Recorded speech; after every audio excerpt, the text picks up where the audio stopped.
Welcome to the Craz Box, man. My name is H Boy the Man. I'm here with Karatz Beats live, and today we're gonna be answering a few questions, man. Karatz Beats, how are you doing today or tonight, man?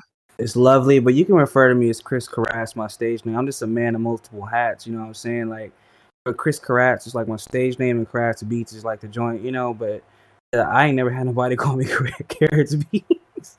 Hey, but Chris with a K, dog, you can call me Chris. Say some syllables, you know what I'm saying? I got you, gang. Where you from originally? We out straight out of Cali, bro. Born and raised in Cali, was born in SD, raised in the Inland Empire. And a brother just moved around, just moved around like Motown. But yeah, I'm back home in Cali, straight out the Inland Empire, i.e. repping. Low Vales and Merino Valley? Nah, home skillet. See, I grew up in the suburbs. You feel me? Of Temecula, you know what I'm saying? I grew up in Temecula, down in French Valley, but we just like an hour away from San Diego, hour and 40 from Los Angeles. So yeah, I grew up in a Temecula area. Oh yeah, I used to live there too, man. What's your personal backstory and how has it affected the way you've created your music? How does it affect the way you craft it? In West Philly, nah, I'm playing. Nah, so check this out, man. Like, as a kid, I was always into, the movement of things and the artistic portrayal of things and the beauty and creativity. I mean, honestly, we can literally blame my dad because he would have some like funk records playing on this big old stereo downstairs. It's a thick old stereo. And I was just always grooving and I was always into reading and writing, but my poetry game was on point like a javelin. I love poetry. The poetry session would come in like English class. I'd always A plus the shit. Like I love poetry and the art of using words, and I love being a class clown. If we're being honest with you, and so entertainment thing. It wasn't until I was in 8th grade, and what happened was the year prior, I had got the best poem in the school because they asked us to do a poem about your favorite color, which is green. And it was like framed on the wall. And then a dude named Armand Starks, shout out to Armand Starks. I ain't seen him in years, but what's up, fam? He was like, "Yo, man, you should be a rapper, bro." He had the high pitched octave voice. You should be a rapper. I was like, for reals? And then there was these two shorties in class. One was Brianna, I forgot the other shorty. They annoyed the shit out of me. So what I did was I wrote like a little mini diss track. Start off with a Oh chorus. yeah. One down, one to go. Smack that hoe. Smack that hoe.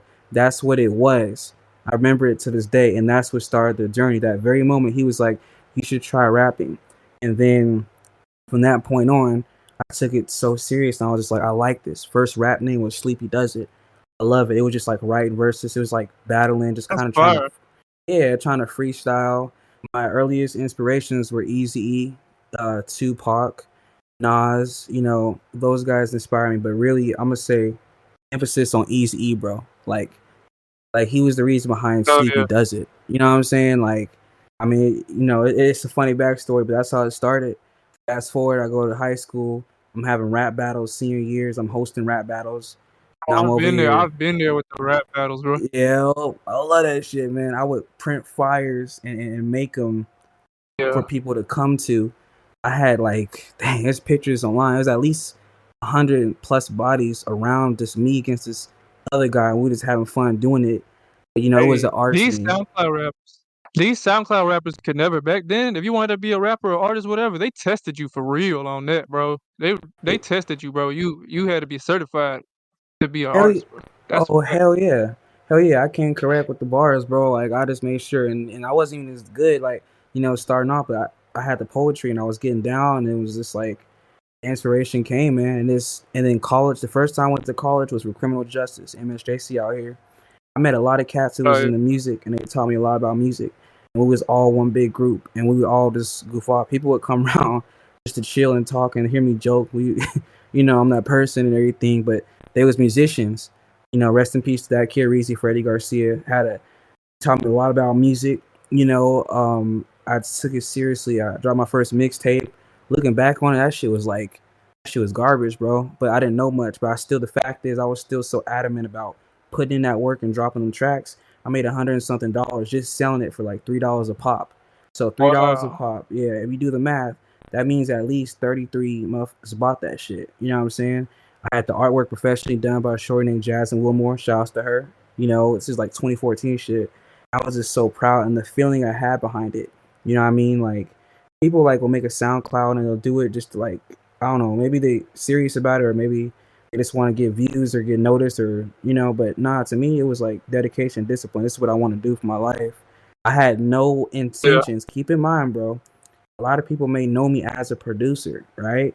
They may not know my background in rap. I had no intentions of being a producer until I was in the East Coast. I had to move because of my dad. He was retired law enforcement. I was in the East Coast, and I was always investing in myself. So I was paying engineers and producers to do my shit. And then I was just like, nigga, I have Logic Pro X. I could be learning these things. Brother went to YouTube University. I bought a graphite M25 piano, learned how to make beats while I was learning how to mix and master in engineering, like all at the same time. yeah, Most niggas just learn how to make beats, and then later on they're like, well, let me go ahead and nah. At the same time, I would spend hours at 8-hour sessions of focusing tutorials and learning, dog. I became addicted to that, and then I got better and better. Moved out to the Southwest, in Yuma, Arizona. Shout outs to my daughters Savannah and Samantha. I love y'all. And before I made those kids, I went out there. I was building a name myself as Craz beats and everything. I was ill with the beats. The first I came out there as an artist, then dropped another mixtape called Pride, right? So I came out there as an artist, did another mixtape, and on that mixtape, the last track was a beat called Vibes, Drake type beat. When it did good, okay, and the mixtape wasn't even all that. It was way better than the first one back in 2014, but it was pretty. You know what I mean? Like I was having studio sessions in my house.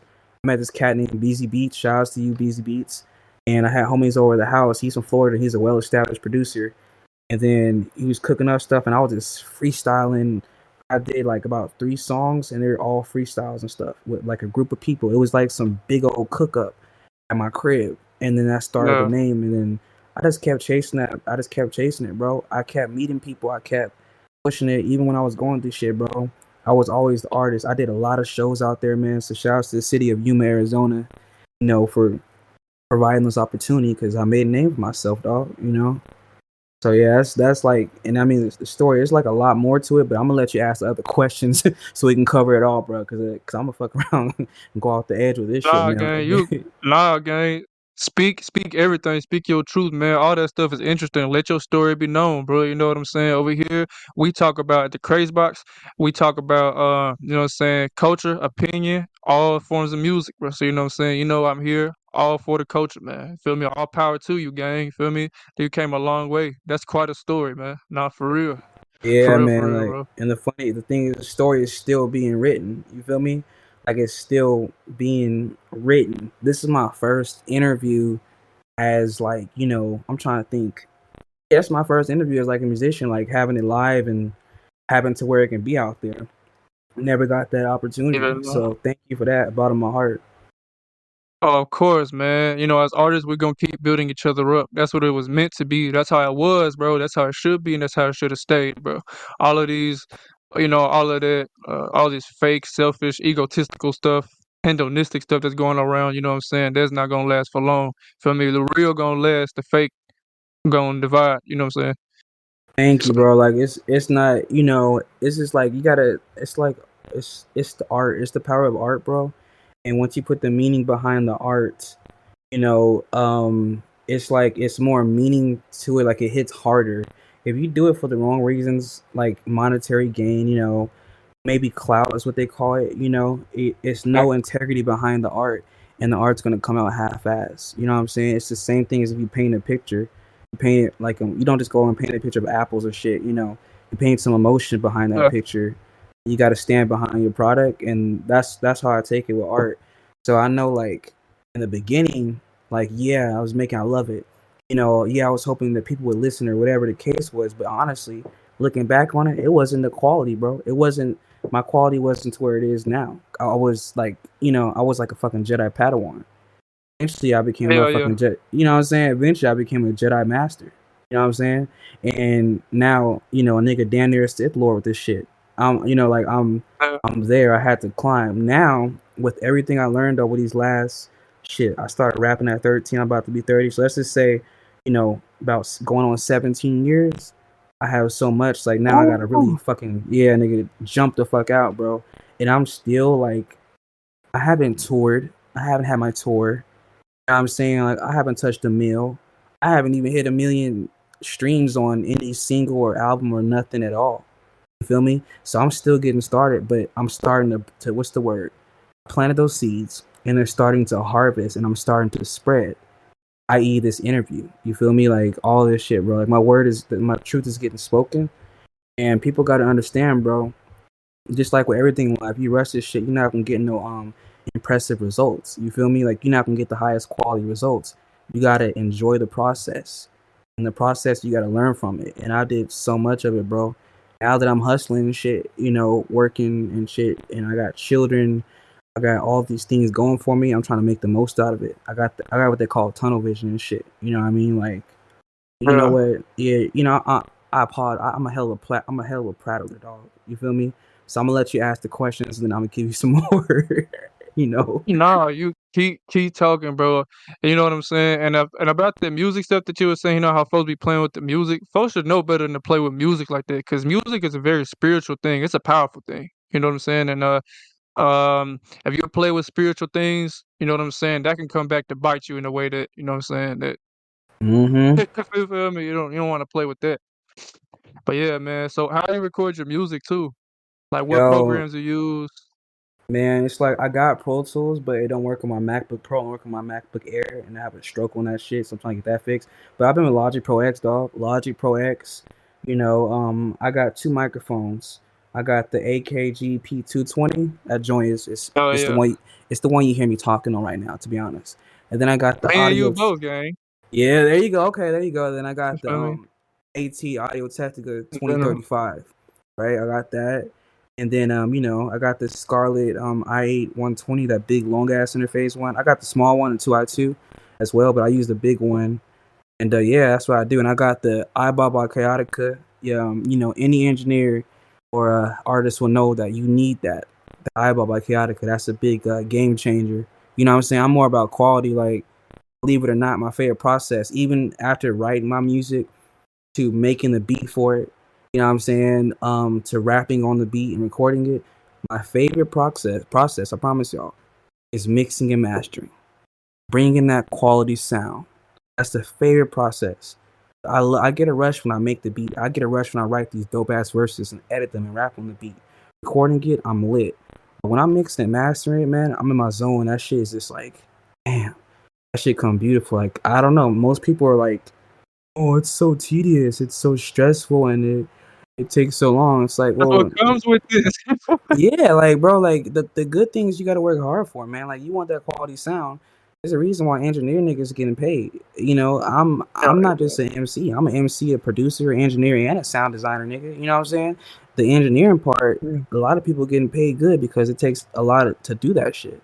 You know? No, it's funny. It's because I just had a conversation with one of my little folks earlier, right? One of my little peoples earlier, bro. And I was telling them, bro, I'm like, hey, this music, bro, this is one of the most costly and stressful industries that you can get into. I'd say this is more Exactly. costly. This is more costly and stressful than even the YouTube stuff. And that YouTube stuff is mad expensive. So imagine how much more the music stuff is. This is the toughest industry that you can ever put your hands on, bro. You know what I'm Yeah, saying? yeah, I you could got to be speak ready on for that. that. You know, You could you speak on that. We could all speak on that, bro. Thank you, man. I'm just I gotta tell people, like, if you trying to make a quick buck, nigga, it's become prostitute. You know what I mean? It's not like Uh, that, bro. It just don't happen overnight. You gotta really put into this journey. You gotta be dedicated. Like I said, dog, it's been like 17 years. You feel me? Like it's going on 17 years since I first said, yo. I first off started saying I wanted to be an MC. I just wanted to rap. I wanted to be MC. I want to be like Easy E. I want to be like Machiavelli. You know what I'm saying? I want to own my own label, nigga. I yeah, want to be like Lucius Lyon. You feel me? Like, I want to go platinum and I want to have my name in movie scores and I want to be the guy, for the sound and entertainment. So it's way more, and with that came a lot more opportunities and a lot more work. I promise you, dog. Like, I'll work, at least 3 or 4 times harder than a lot of the people that you typically hear on, streaming services.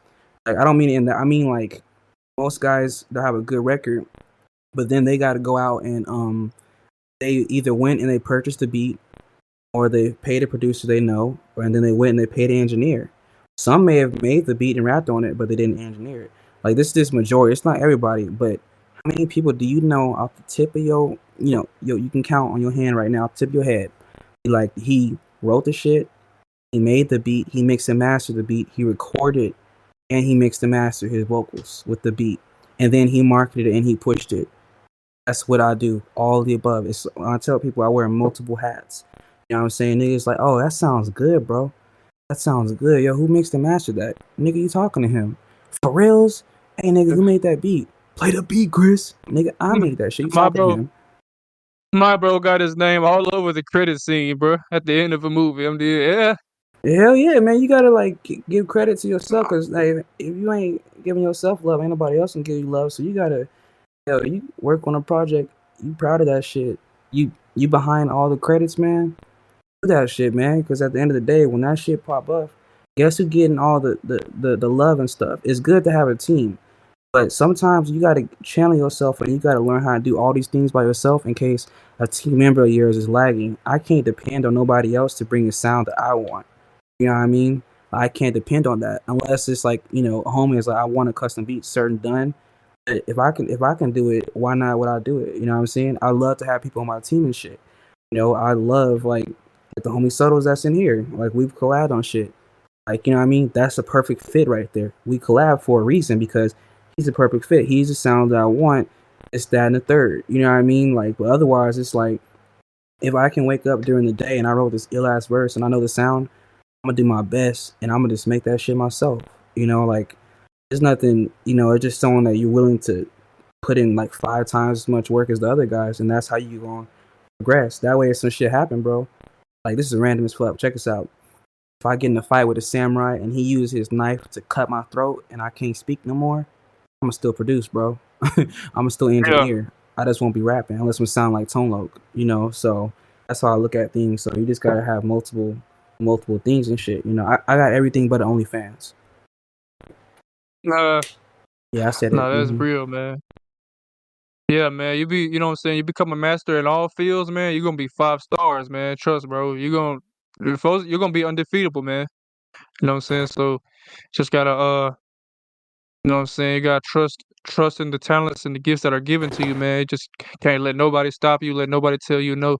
Cause one thing I learned is that it doesn't matter how much you climb or how cool you are, or whatever the case may be, whether you're above or below or whatever the case may be, you always gonna have somebody that's gonna try to knock you down or speak bad about you. But you know what I'm saying? You just gotta trust the process, man, and trust this life path that you know what I'm saying that's given to you, bro. Because you know what I'm saying. I believe that by the way we speak that we're both spiritual. You know what I'm saying, and you know what I'm saying. I believe that we all have a certain path, and you know what I'm saying. We just gotta just walk this path. You know what I'm saying, and just have faith in everything. Because I never thought that I was gonna wake up and be H boy. You know what I'm saying, Mm-hmm. and I you know what I'm saying? Because this stuff is meant, you know what I'm saying? You can't stop. People can't stop what's promised. So, you know what I'm saying? As long as we keep on the right path and we do what's right and we just try our best and try to improve every single day, we're gonna get to the end of the destination, my boy. So, you know what I'm saying? That's what I believe in. That's my truth. Oh yeah, man. It's like dedication, discipline. Enjoy this road, man. Like enjoy this. Just enjoy the road, man. Like enjoy the process. Enjoy the journey, man. Like I learned in Facts, bro. life, yeah. What I learned is like the easier it is to get it, the easier it is to lose. The harder it is to get, the harder it is to lose. So, like I said, we're talking about me on this almost 2 decade long journey. Dog, like it's gonna last. Like when I finally hit that pinnacle, when I go platinum, when I got everything that I wanted, when I collab with Hove, when I collab with Nas, when Beyonce's in my DMs asking me to make something for her, or whoever, what I'm saying, is in all the kids. Oh, I want to be like Craz. And when I get there, I'll be like thinking about this moment, like, yo, it took a while to get there. You know what I'm saying? When my kids are able to come to the mansion that I got for all of us, so they can all come and play and shit, and they're just like, dang, daddy really put in work and stuff like that. That's what it's all worth at the end. It's the journey, the process. It don't happen overnight. It's not like I'm gonna just win the lotto and then I'm good. Like, nah, bro. This is my lotto ticket, bro. This journey is my lotto ticket, and the rewards, I reap the benefits. Whenever it happens when it's supposed to. That's why I don't be like I don't rush the process of it all, bro. I just appreciate each step. I don't care. Like, I don't have competition. I have coalition. There's a difference, you know. Competition is like, maybe I wish I had more views or more streams than this guy, or maybe this or that. I wish I had more money, or I wish I had a bigger fan base. Coalition is like, hey, I want to be like this guy. I'm gonna team up with him. I'm gonna learn from him. I'm gonna pay him to be my mentor, you know. And that's how you win. The only person I compete with is myself from the year prior. So like right now, I want to do better than I did last year in 2023. In 2023, I want to do better than I did in 2022. And it's been that ladder. It's been like that. Like, it's so far so good. Like I said, nigga, I ain't scoring no podcast interview yet until now. I didn't meet you. I went to Guitar Center. I met you. Boom, opportunities and shit. Yeah. You know what I'm saying? Like, so, you know, God is good. Just hold faith and trust the process. Everyone out there, especially these new dudes starting. There's a lot of like, Gen Z babies and shit that be starting off in the industry. Dog, enjoy the process. Like, I know you get intimidated when you see shit on social media or you want to be like these guys, but trust me, it take a while to get there. Just enjoy the process and fucking put your all behind your art. Cause at the end of the day, nigga, you sitting on that shit. That's the shit that your name is under. You feel me? So that's how I feel about that. 1,000%, man. You know, sometimes in this journey that we call life, everybody wants to be the driver, but sometimes we just meant to be the passenger sometimes and just enjoy. And you know what I'm saying? Everybody got their time, homie. Everybody got their turn. You know what I'm saying? We just gotta be patient and we're gonna get there. We're gonna get to our destination. We're gonna get to where we're trying to go. Thank you, I man. believe in that. Trust the fate, cause shit happen for a reason. The same way shit don't happen for a reason. So, and doors close for windows to open, dog. That's all it is, Hell man. yeah. Have you worked there under any management or have you managed people in the past? I'm gonna go ahead and just be honest with y'all. So I haven't worked under any management. I've managed people. I'm gonna just say they weren't musicians. I might as well Oh yeah. for Oh, no. Oh man, I know exactly what you're talking about. Ain't nobody yeah, got to tell me about yeah, that. you That know. stuff's so So annoying. for the sake of entertainment, because I like to entertain people, but I'm serious about this, and to give that to y'all, I have managed OnlyFans models. I'm not gonna say their names, but I will say their BBWs. I've managed them and helped them because I was good with the marketing and shit like that, and helping them get out there, and everybody thirsty. So I happen to know a lot of thirsty motherfuckers. So I put money in, some females' pockets and shit. But it gave me some management It's a experience. But yeah, that was a thing. I did crazy that. world, man. Oh yeah, you got to be versatile. You know what I'm saying? Because at the end of the day, think about it. Emails are driven by music, right? So they remember, hey, I remember back in the day in 20, whenever you helped me manage my OF, I got some money because, check this out. I drop merch, which I am, by the way. They come in your inbox. They the ones supporting you, bro. They putting it, they wearing it in their content. Everybody, I don't give a fuck what y'all say. Everybody knows somebody who is an OF chick. And somebody's going to pay for that shit because niggas like seeing females butt naked and shit. You feel me? There's something like it's funny how it's mind boggling how motherfuckers will love to watch a female on camera, except get the real thing, and they'll spend money on that. Because it's true what they Right, say. right. Sex sells. So if I it's ain't sex tricking. sells, I ain't tricking, gang. you said I what? ain't with that tricking. I ain't with that tricking Hell stuff, yeah, man. I grew up in the drill era, trap era, where that stuff was a no. You can't do that. You know what I'm saying? We yeah, both but grew up in a time where that But check us out. But for every two guys like us playing with that shit, there's 300 motherfuckers that will, bro, and they will get these females paid, man. You know what I mean? They will. So you got to be the dude behind the management. Get your cut and just do it. You ain't got to pay for shit. But if you help them and then return, they wearing your stuff. They see, oh, that's a fresh shirt you got there, son. They look at the shorty, in the videos like that's a nice shirt. I like that logo or whatever. And then guess what? It's that nigga Kris logo. Or they hear a promo video. Yo, that beat's nice. That beat where you got the promo video of you with the titties out. Where you get that beat from? Oh, his name that's is Kris. Here's his at. Just like that, bro. that's smart. Yeah, we gotta play chess. You gotta That's open up the all. marketing. Yeah, you got to, bro. You got to, cause I make all when it comes down. Like as an artist, I'm more of like an old school like lyricist. Like a lot of boom bap, G funk and everything. Like not that much trap, but I'm trying to like be versatile. That's just the artist side of me. But when it comes down to it, to making the production, make every genre, bro. Like I've made funk before. I love making house music, reggaeton, Afro beats, obviously trap, hella drill, everything, bro. And I love sampling the most, but I can just turn anything into like any type of genre. So when you make stuff like house music and commercialized music, that's the shit you hear in commercials. That's the shit you hear on, ads and shit. When you're on YouTube trying to watch a damn video and you got a fucking ad, you hear some random That shit. gets you paid, bro. Thank you. It gets you paid. You can't just be like, oh, I only make trap beats. I only make R&B beats. Like, nah, nigga, I make every beat, bro. Just tell me what you want that sound, and I'll make that. I'm ill as fuck with the keys. Working on it, but I'm Keymaster K. You know what I'm saying? Like, music theory is on point. So it's just like I just made a sound kit like a couple weeks ago, and it's the ethnic sounds, like the ethnic genre of music and shit. You know what I mean? Like, I got uh, an Afro beat kit. I mean beat pack coming up. I'm just have 5 Afro beats and sell them for the price of one, so that way I can get like a bundle of it. You know what I mean? On some Burner Boy Rimmer shit. You feel me? Like it's good to be versatile, man. Because like I can't just be that guy that only rappers and maybe R&B singers want to work with. I'd rather have Bad Bunny in my DMs. Everybody. Yeah, everybody. Bad Bunny and Nas in my DMs, and Burner Boy and Beyonce. And hell, even Taylor Swift, because there's a lot of Swifties out there. You know what I mean? If they see that he can all bring this product for every genre, it's all good. Even them country dudes. What's the name? Morgan Wallen? I would love him to slide my DMs. Hey, fella, can you make me a nice little country beat? Make me a nice country trap beat. Oh, shit, nigga, I got you, Morgan. You know what I'm saying? Like, be that person, and then have my own music that caters to, like, hip hop heads and shit. You know what I'm saying? Like, I don't just go with trends, bro. I have my own trend. It's being Kris. I decided to be versatile. That's where I'm at with the shits. You know what I'm saying? She. And you never know what get popular these days, man. You know what I'm saying? Like who knows what's gonna be popular the next 3, 4, 5 years down the road, man. It's still crazy, bro. So you know what I'm saying? The fact that you got that asset and that mindset locked down, you know what I'm saying? You can go places, man. So you know what I'm saying? Just keep doing what you're doing with like the music for the ads and just, you know what I'm saying, building your genre, building your craft, whatever the case may be. You know what I'm saying?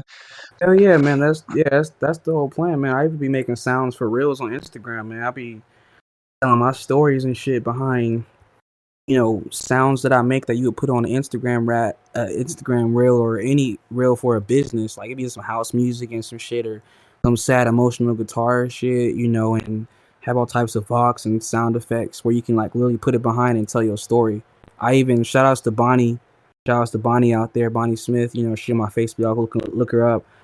She hit me up. She paid me to do a video about her son who had coronavirus and recovered from it. He was like one. He caught it on his first birthday. She loved it. I put an unreleased beat, right? An unreleased beat. I never released it until I used it to make a YouTube video for her, right? And she loved it. She paid me. I put my all into it. She loved it. She said it made her cry because she got to get her story out there. You know what I mean? To be able to have that ability, bro, to just kind of be more versatile and be more open, it's a blessing, dog. And funny story, that same beat is a remix of Rest in Peace, Neighborhood Nip and Benny the Butcher. I took both of their 80 BPM acapellas.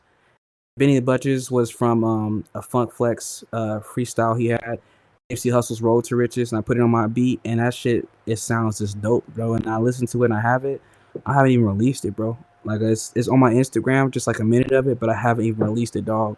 But it come together perfectly, man. And it's just basically testing my might. I did it with a lot of other artists, but that thing speaks to me emotionally, bro. And it's just an unreleased shit, dude. So this the versatility is just kind of shown there. I keep pushing myself to the limit. I don't limit myself.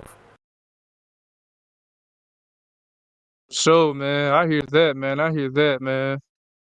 How big is your fan base at this present moment in time? And what extra steps do you have to plan to grow it in the future? And my fan base is where God wants it to be. Like I can't even think about numbers, like 'cause I don't got like a shitload of followers on what's it called, on Instagram or Twitter, and that it's like mostly like people who I ran to and they spread word, and there's people that go to my school at Full Sail. But I do have a big ass fan base on Snapchat, dog. I hit like 87,000 followers, bro. Dang, man. I didn't even know it. It's just, yeah, I hit 87K, and one of the videos I posted had like 10 million views. I just got a notification And because I be posting my music and I be posting like memes and shit. Motherfuckers do be swiping up and be watching it. So it's just that's that. Like fan base wise, man. Like I only did so many shows, mostly in Arizona and stuff. So I got a fan base out there. But it's like, to be honest, it's where it's at, and it's gonna get bigger. The only way I do that is to keep doing the shit I do. It keep dropping my shit. Like I said, I got the merch coming up. There's a lot I can do to increase that fan base. It's one thing to have a fan base, but I like loyal fan bases. I like them sliding in DMs or saying, "Yo, Kris, you inspired me to do this," or "I like how you did this," and that type of thing. The thing with the numbers is like, man, when I found out the niggas is paying for numbers, I kind of like the validation of the numbers. It kind of just went out the window for me. I just said I just want some organic, loyal motherfuckers, and I'd rather have like 1,000 super fans instead of 100,000, you know, fake fans. If that makes Yeah. sense. So yeah, the fan base is something that grows, man. And I be looking. People don't think I be looking at my engagement and the insights and shit. Shit been growing, dog, because I've been consistent with my shit. I'm dropping shit soon. I'm working on shit. I've been showing people, been collabing with people, and doing customs for people and the whole thing. And I just been growing, bro. Like I've been marketing myself, doing this shit all by myself. I have not spent a dollar on Instagram ads since 2022, I believe. So everything you see is like all organically, but that's about to change, dog. Because I'm hustling. I'm about to invest in myself, but everything was just being that person that comes to you to talk to, maybe at the shows. I go to other shows. I like going to punk rock shows too. Them shits get lit. Niggas be like, give me shit to drink. I be drinking, it's chilling. Just be, yo, they call me Porno in Arizona. Porno, Porno for Player One Raps and Operates. And they're like, yo, Porno's here. What's up, Porno? What's up, bro? They give me a bottle and shit. I be turning up. You know what I'm saying, bro? It pretty lit and shit like that. That's how I do it. And I just talk to everybody there. I don't care who you are, bro. I don't care if you a baddie, you a ugly ass broad, or you a random person. I see you lonely. I'm gonna talk to you. Yo, my name is Kris, and this and that. I might tell you a joke, and that's how I grow my fan. Just be that people person. You know, that's kind of how I get the fan base, bro. So when it comes down to it, I mean, shit, dog. I couldn't tell you off the top of my head. I just know that it's a growing fan base. You know what I mean? Like, it's not a shitload of fans. It's just a growing fan base. You heard? So that's what the fan base is. But like I said, man, Snapchat, that shit went to like 87K. Just a matter of me investing in myself. Oh, shout outs to Snapchat Pro. Y'all need to definitely get Snapchat Pro to keep in track with your insights and to be able to post your stories for weeks at a time and shit. So that's been a big help too. It's just another career investment. But yeah, man, anything to help the movement and shit. I've never they call it paying for bots and shit. I never paid for numbers, dog. I pay for promotion. So yeah, I just make sure they come to me, and I do all this shit myself. So that's how we doing this shit, gang. Just gotta keep going, man. Keep networking, man. Always stay safe. You know what I'm saying? And just you know what I'm saying. It's good to just grow your stuff organically, man. Because I don't support that bot, robot, whatever fake stuff going on, bro. I don't support that, bro. That stuff goes against artists, and that stuff goes against that stuff. You know what I'm saying? It's not good, bro. And Hell no. are, The integrity is questioned at that point. are you involved or have you been involved in the past in any form of industrial scene or persons, bro? Like say like bigger artists, for instance. Like have you like worked with any bigger artists or labels or that have at least reached out to you, whatever the case may be? If uh if you had any of those experiences or anything similar, uh let me know, man. So there's this cat. I mixed and mastered his song, and he goes by the stage name of J Rod the Problem. He's an artist. I don't know if he's an artist on the label or he is on Strange Music, which has Tech Nine, Twisted Insane. Who else is on Strange Music? I think he's a part of the label, but I mix and master his song, and Twisted Insane's actually on it from Strange Music. If you remember, Murs is on Strange Music as well. Shout outs to Murs. But so I mix and master his song. He got it coming out called Destruction, and he said he tried for over a year to get that song mixed and mastered, and he finally came to me, and he said shit was perfect. And so that's the most recent I can say. That is, I do have MC Magic. Shout out to MC Magic, nasty, all them dudes, MB Riders. I have his contact email because I met him at Somali Festival back in the day. It was like, I want to say it was like 2018, and he gave me his contact email. I told him, musician man, I want to work with you. He gave me his contact email and signed my Polar Pop. So that's the next move. I'm gonna try to holler at him, and he's pretty big and stuff. Otherwise, as far as working, there wasn't nothing like that. I've had some things like I've met Lazy Bone way back when I was working at Walmart, but he did give me some advice about chasing my dreams and stuff and to not stop. That was a memorable meeting. Come to find out, apparently he's in my area, you know. But I have worked out. I'm working with Peyton Smith, aka the Forgotten or Pate Beats. He's worked with Lazy Bone and MC8, so that's another. And he's the homie. Peyton is the homie. Shouts to Peyton. Cadillac Freeze is based in Los Angeles. He's worked with greats, and I'm about to be collabing with him. So everything is just kind of just right there. I just guarantee you at least by the end of the year, it's gonna be like a big name artist. Like, I don't know who it can be, dog. It could be MC Magic, man. You know what I'm saying? It could be MC Magic. It could be MC8. Hopefully it is, Lazy Bone. Yeah, man, that's as far as I got as far as like the big name. There's no labels that have reached out to me, just the J Rod the Problem engineering his track that he had with Twisted Insane in them. That's strange music, so that I'm kind of intertwined with them because we worked on that. Otherwise, there wasn't nothing like big, like, that's out there. But honestly, that shit's yet to come, like it's closer than I think it is, to be honest. That's how confident I am with that. It's crazy how you mentioned Tech 9, bro. Cause Tech 9, I know that back in the day he was one of the most like the most rawest artists out there, man, for a minute. You know what I'm saying? Tech 9, bro. And you know what I'm saying? It's crazy that you mentioned Lazy Bone too, man. You know what I'm saying?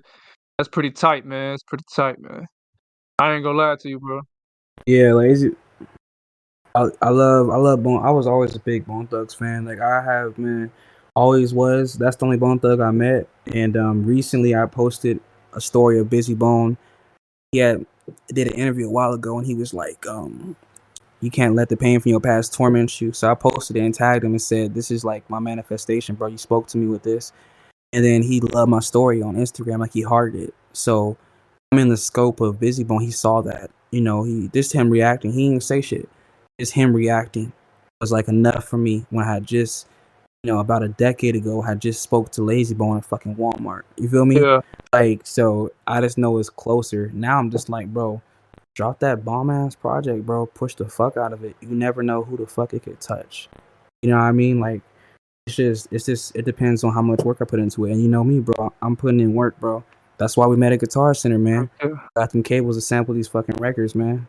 It's all a blessing, man. Everything ordained, you know what I'm saying? The path that was meant for you, if you just believe in God who made that path for you, you know what I'm saying? You keep going along that, you know what I'm saying? You're gonna get to where you need to go. I feel like when he put us on this earth, he put us to conquer. He put us to dominate, you know what I'm saying? And to be the best that we can be. You know what I'm saying? He came us to live life. All of that struggling through life and all of that stuff is created by a matrix, you know what I'm saying? In all actuality, that's not even supposed to be a real thing. You know what I'm saying? So it's like all of this stuff is an illusion, bro. You know what I'm saying? So as long as you know what I'm saying, you be on the right, you just try your best to stay aligned and do what you need to do, you're gonna be successful, bro. And you're gonna live life to the fullest, bro. As long as you have God. Oh yeah, man. Like, yeah, cause your work don't go unrecognized, man. Shit, nigga, you putting in the work, you being diligent about planting those seeds, they gonna harvest, man. Cause you don't just work and it don't just come back to you. No matter how long it takes, it comes back to you. And if you don't do nothing, you don't get nothing. But if you do some shit, you gonna get some shit. And I just know that, I'm where I'm at in life. Like I said about a year ago, I couldn't say all this stuff, man. I was struggling in Arizona. paranoid, going through shit, crazy ex bitches and Uh, shit, stalking me, slashing my oh, tires and that's shit, crazy. and here, yeah, That's nigga, some yeah, movie stuff, man. everybody want to nigga, when I say Netflix, it was Netflix, bro. It's some crazy shit, but I left that toxic environment and placed myself back at home where a nigga belong in Cali, and now I'm making strides, making moves like Jello in a bowl. You feel me? Like I'm blessed. I'm able to focus more. School has been good. My transcript looked like Pyru. I got straight B's, and then like I got like 1 A since I moved back here. You know what I'm saying? Like at Full Sail University. I've been getting good grades, except for math. That statistics fucked me up. I got a C, but otherwise everything has been B B B B B B B. Like I think 1 A and shit. The networking has been off the roof. And I'm on a break. I'll go back on February 5th, but since that break, I've been dropping. I dropped my first mega kit, Sithel. Has Oh, I drum saw that, shots, bro. got loops, MIDI, everything. Hell yeah, bro! So I dropped that. I've been cooking more. I released some more music just on YouTube for now and re-recording and dropping on platforms. That song I did, and I got the chords. I've been sampling shit and just writing, bro. So I've been like just been blessed, man. Just kind of just like getting myself out of situations to get myself into better situations to set it up in the long run. I'm employed.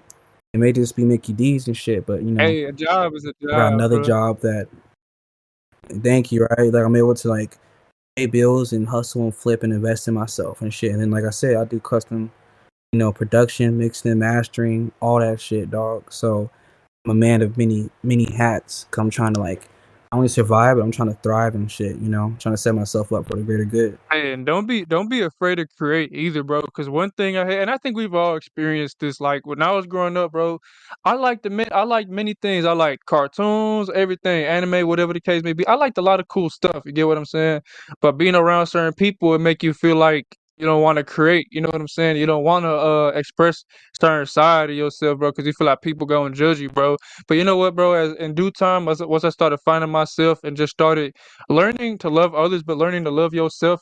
You know what I'm saying? Like, bro, don't be afraid to create no matter what people gonna do, bro. Like if somebody really for you, bro, they gon' you know what I'm saying? They gonna help you. They ain't gonna laugh at you, bro. You know what I'm saying? They gonna help you at the very least, give you some feedback, but they ain't gonna judge you. You get what I'm saying? Like that's what I think, bro. Yeah, man. It's like if you doing your thing and you really adamant about getting work done and you're setting yourself up with a life blueprint, you're gonna be in good hands if you focus on that mission. You know what I mean? Because in like my dude Cadillac Freeze said, in general, motivated people don't make excuses. Shouts to Cadillac Freeze. Motivated people don't make excuses. Motivated people, let me say it again. Motivated You people don't make excuses. So no matter what it is, if you're really motivated about it, if you really want to get it done, you're not gonna have excuses. There's setbacks, there's wrenches thrown at you, there's curveballs thrown at you. Shit happens in life, but if you motivate, you get around that and you build off of that and you get to that real point. ones. And I know all about the wrenches. He said what? No, I said real Go ones ahead, know fam. how to bounce back. You know what I'm saying? That's one thing they said. But Big Sean, Big Scene, whatever said, you know what I'm saying? Real ones know how to bounce back. So whenever I was down, I always had that in the mind. Some of my lowest points in my life, I believe we both been at points in our lives, bro, that we were just lower than everybody and just like, man, like we ain't gonna make it out of this. But you know what I'm saying? Like look where we at now. You get what I'm saying? So it's all love. Thank you, bro. It's just like, yeah, you gotta like it's another part of the process, bro, man. Like, and God's gonna be throwing you some shit, like some hard shit before you get you that good shit, bro. If you getting all this bad shit that's happening to you, man, this is setting up for you the good. It's just like it's the beautiful weather after the storm, dog. It's the light at the end of the tunnel. So whenever time shit happens to me, bro, like I mean, I don't give a fuck about it. I do, but it's not about the setback. It's about the get back. I just know that this just happened. It could be worse. Like I said, bro, I already been through a lot of storms, so who am I to let a fucking raindrop fuck up my day? You know what I mean? I still got the same mission. Yeah, so I'm all about that shit, bro. When was the first time you released a song or an album, gang? My first official song was 2012. and it was called Children's Stories. It was whack as shit. Nah, Had Avid Vocals, Pro Tools, Avid Vocals SE. I'm hoping ain't nobody gonna find it on the internet. Hopefully, because I don't have the password to erase it from that's SoundCloud. horrible. But it I was know that called. feeling. Yeah, it was on Eminem's beat. The Real Slim Shady. The Real Slim Shady. Yeah, the Real Slim Shady was the first beat that I officially rapped. No, no, no, no. I take that back. It was Kanye West and Carrie Hilson. Love Comes Around. That was the first one. The one after that was Eminem shit. So Kanye West remixing that. It was called Proposal. I had this thing called Flowmance. It's like romance with you flowing. So I had a little movement called Flowmance. I was calling it, and that was when I went under the rap moniker Mr. 206 or MC 206 because I was skinny and it's 206 bones in your body. So it was whack as shit, but it was just saying like, "Will you go out with me?" and then like some shit like some cadence like that, and it was just like it was just like, but it felt good getting it out there. To be honest with you, I could literally go and record something and publish it. But if I had the knowledge I had back then and the skill, shit, it would have been way all better. But yeah, my first official song is called Proposal. It came out in 2012, the summer right after I fucking graduated high school. So that was the very first. It was a single on SoundCloud, and oh boy, I I hope it's No, no, gone. don't be ashamed. Yeah. Don't be ashamed, gang. We all gotta start from somewhere, man. We all gotta start somewhere. And you know what? These new kids don't know. They don't know how good they really have it, bro. Me personally, I started in 2015. You get what I'm saying? And 2015 is a time. uh, 2015 is a time where you think that, oh, it's 2015. It's modern, bro. Like I remember being on my dad's Beat computer. Like he had Beats computer. I didn't start on SoundCloud. I started selling CDs. You get what I'm saying? Or at least distributing whatever. So I was like, that was one of the last years, bro, before like BandLab or any of these things existed, bro. Like that was one of the last years where like you had to know somebody that had a studio. You get what I'm saying? With FL or something like. You know what hell I'm yeah. saying? But if you were just a kid, bro, who's just trying to make music, bro, like I used to go on these online little sites, bro. You know what I'm saying? Man, I recorded off Chrome extensions, bro, trying to make music when I first started, bro. What? Yeah, bro. That's ill, bro. That's pretty Yeah, ill. bro. That's pretty ill though. Yeah, like You had to get it I had to get done. it done, bro. So I had these tapes called the Craz tapes, bro. And it's funny, bro, because a lot of my people from back home, they still have the CDs. But I don't even have one CD, bro, because truth be told, growing up, like my parents and all that, when I was growing up, they were objected to me making music. You feel me? You know how many accounts I had that got Mm-hmm. deleted, bro? Like everything, all the CDs, everything, all the notes that I wrote on pen and paper. You know what I'm saying? Everything thrown away, everything, bro. You know what I'm saying? But so it's like I got a lot of music out there that I made when I was young, bro, when I was just a knucklehead kid, bro. You know what I'm saying? Like, I know how it is, bro. And I used to be like, oh, this stuff is cringy, bro. But to be real, I'm not even ashamed about it because, you know what I'm saying? Like, we all come from a long way, bro. You know what I'm saying? That stuff part of my past, you know what I'm saying? And, you know how it is, man. In terms of like being locked out your account, I don't know how that feel, cause Cause I have this Instagram account, bro, that I had in high school. It's private, bro, but it's like I've been wanting to delete it to like help, you know what I'm saying, to just help you know what I'm saying, perfect and make some stuff straight. You get what I'm saying? But you know what I'm saying, I know how it is. I know how it is to Yeah. feel locked out of your account, bro. On that IG, bro, when it says, okay, log into your account, we're gonna send you a code. And it never sends that to me. You know what I'm saying, bro? I know how that is, bro. Damn. Yeah, bro. Yeah, no. I can't even lie to you, bro. How would you define your genre of music, though? Yeah, You said what? My bad. I'll go ahead, handle. Yeah, how would you define your genre of music? Like, I know you all around, but like, how would you define that? Like, if you were to describe it in words, put it in words. My catalog, Yeah. like my journal, like shit release. Man, it's like it's like I'll just say this, man. If Wu Tang had a baby with Nas, okay, and then every now and then it's like spurts of like Eminem, and then I would make some reggaeton rap. So like I guess you can put like a little Bad Bunny and shit.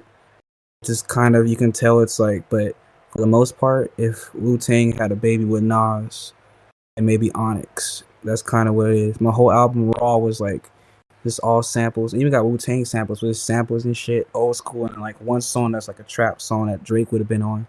Like the type of, not the soft light skinned Drake, but the hard ass Drake that probably wore like black Air Forces. That type of shit. You know what I mean? Like I had that. before that new stuff, bro, all that new stuff came in. 2015, Hell 2015 yeah, and hell below, yeah. bro. 2016 and below. Yeah, when he dropped that shit against was it, who was he beefing? It was Meek Oh, Mill, I right? remember that. Yeah, it was Meek Mill, it was Meek. Yeah, that was the type of vibe it was on. But everything else was like really like kind of old school, and it was like sample heavy and shit. Some, a lot of shit, and then try to mix it with a little new school flavor. I like to get creative, but I love the old school shit. But it was definitely some old school shit. All the hip hop heads loved it. There's some bangers on there and shit, and I mean, I even sampled Shimmy Shimmy Ya, Old Dirty Bastard, Okay, yeah. and I sampled the melody from that. Yeah, I sampled the melody from it, half timed it, and then the drums from Tupac's "I Get Around." I pitched that down and I rapped on it. So all that together, one track. And the fucking hook goes, "I ain't no snitch, but I like 6'9", baby girl. You can sit on my face anytime." That was the hook, and the name of the song was called "Nasty Me." Ah, crazy. Yeah, nigga, I got creative in my bag. Yeah, yeah. So I kind of like to, the creative process is like the best process for me. I don't know, man. It's crazy. My mind is like every day I wake up and have a melody in my head or I have a song in my head, and I gotta scratch it. And I own at least 200 vinyls. I got a lot in my room, like right here next to me. I keep getting more than I have a lot in my garage. You know, a lot of my late shouts to Uncle Henry, rest in peace, Uncle Henry. Uncle Henry had passed down to me. Got his collection. My dad got some vinyls and shit, and then I be getting vinyls, bro. I just be sampling, bro. There's like a lot of music out there that you may not even have fucking heard of until I get that vinyl. Like when I made that custom beat, shout out to Sergio. I made a custom beat off of this person called Roman Guitar. I don't know, some guitarist and shit. The other day I made a beat playing rhythm roulette. Some nigga named Johnny Pineapple, Hawaiian vibe shit. Sample that, and then some Chicago blues, and some girl named You said Janice East or something like that. you Janice said East. pineapple? He said, His name is my Johnny bro, Pineapple. I took bro to Yeah, Bikini Bottom. yeah, man. People not love pineapple. That's why I got it. At first, I wasn't gonna get it, but I was like, you know what, I gotta get it. And before you know it, damn, I had this good ass vocal chop in there. Put that on there, talk, man, with the drums from Chicago Blues, and then that one girl, I think her name was like Janice Ian. I forgot. I made a reel about it, but it's like some country, some old school country melodic light skin shit, and it just sounded perfectly. I pitched down one of the melodies in it, and then I added like some scorch filter on it, and did all types of freaky experimental stuff with that, and it slapped, bro. And it's like some hardcore shit that maybe you would hear Public Enemy on. Hey, Someone said it can be used. I Yeah, said you what's was talking up? about vinyl store, right? It's funny, bro, cause like I saw your Instagram, Yeah. bro. Like I used to go right by that vinyl store all the time, bro. I used to work at the Del Taco that's right next to that joint, bro. Okay, the one on Inez. You Yeah, worked. you know, Okay. bro. Yeah, Okay. bro. Like I just be in there, you know what I'm saying, just trying to help folks out, and the crackhead will come around. You know what I'm saying? You know how I was there back in the day. Yeah. But nah, bro. Like I used to kick it by there, bro. And you know what I'm saying, bro. Like that vinyl store, bro, lit, bro. You know what I'm saying? That AMC theater, I already be knowing about all that, bro. So it's like Oh yeah, I've been there. I grew up, man, because I grew up out here, so I'll be having nostalgia every time I go to that that little side of area, town, bro. And I remember the that AMC little theaters. area is beautiful, bro. Like that right there and right next to like. You know what I'm saying? That little section where all the benches are and stuff like that. You get what I'm talking about, bro? That little section beautiful, bro. Hell yeah. I actually saw Star Wars Episode 3 with the homie Darius and Mr. Rao. Shouts to the Tally family. When I was a little kid, I saw Episode 3 out there, and if I'm not mistaken, I want to say I saw Episode 2 at that same theater as well. Episode 1 I saw at Edward Cinemas. The OG Uh, in the back of '99. I saw that at Edward Cinemas. But yeah, I grew up like around my doctor's office is that medical practice right there. My child doctor. Shouts to Dr. Robbins for keeping a nigga safe. But like that's where everything is just like it's so many memories, bro. Like I be driving past, I'll be like, damn, bro, like, I remember my childhood. Like everything is kind of different now, but I don't recall Spindles being there, the vinyl store. I don't recall it being there at that time, but when I found out it was there, and I went there just the other day to get those vinyls with had the Johnny Pineapple vinyl, and the dude RJ, calling him he said RJ is for record junkie is what he called himself, RJ, the old dude that the shop owner, chill dude, funny dude. I asked him, hey man, I need some foreign stuff to sample. I'm playing rhythm roulette. I wanted some foreign shit. He sent me to this shit. Got this Italian vinyl and shit, bro. Man, it's a lot of mad shots, bro. A lot of people would think like you get a vinyl and shit, it's a soul sample and some Kanye shit. Like honestly, bro, there's a lot of shit in every vinyl, bro. Yeah, it's known for that, but bro, that Johnny Pineapple had that fire, bro. You feel me? Like the Italian shit has fire. My next cop is gonna be some Japanese shit. And so yeah, shout outs to Spindles on your Nez, bro, and IE, bro. It's like I felt so at home. I felt like a kid at Disneyland, bro. I really did. I felt like a kid at it's Disneyland. crazy, bro. It's like a It's buffet. crazy, bro, how like that little section that Inez to like even that to the Edward Cinemas, bro, just that little section with the Costco and all, bro. That little section got so many memories, bro. And then just by that bridge, you know what bridge I'm talking about, bro. I know you know what bridge I'm talking about. That big old bridge. Yeah. Oh, by Overland, Yeah, right? bro. Yes, You know yes, what I'm Overland. saying, Yeah, bro? hell All yeah. that like I had so many memories at that little section, bro. It's crazy, bro. Like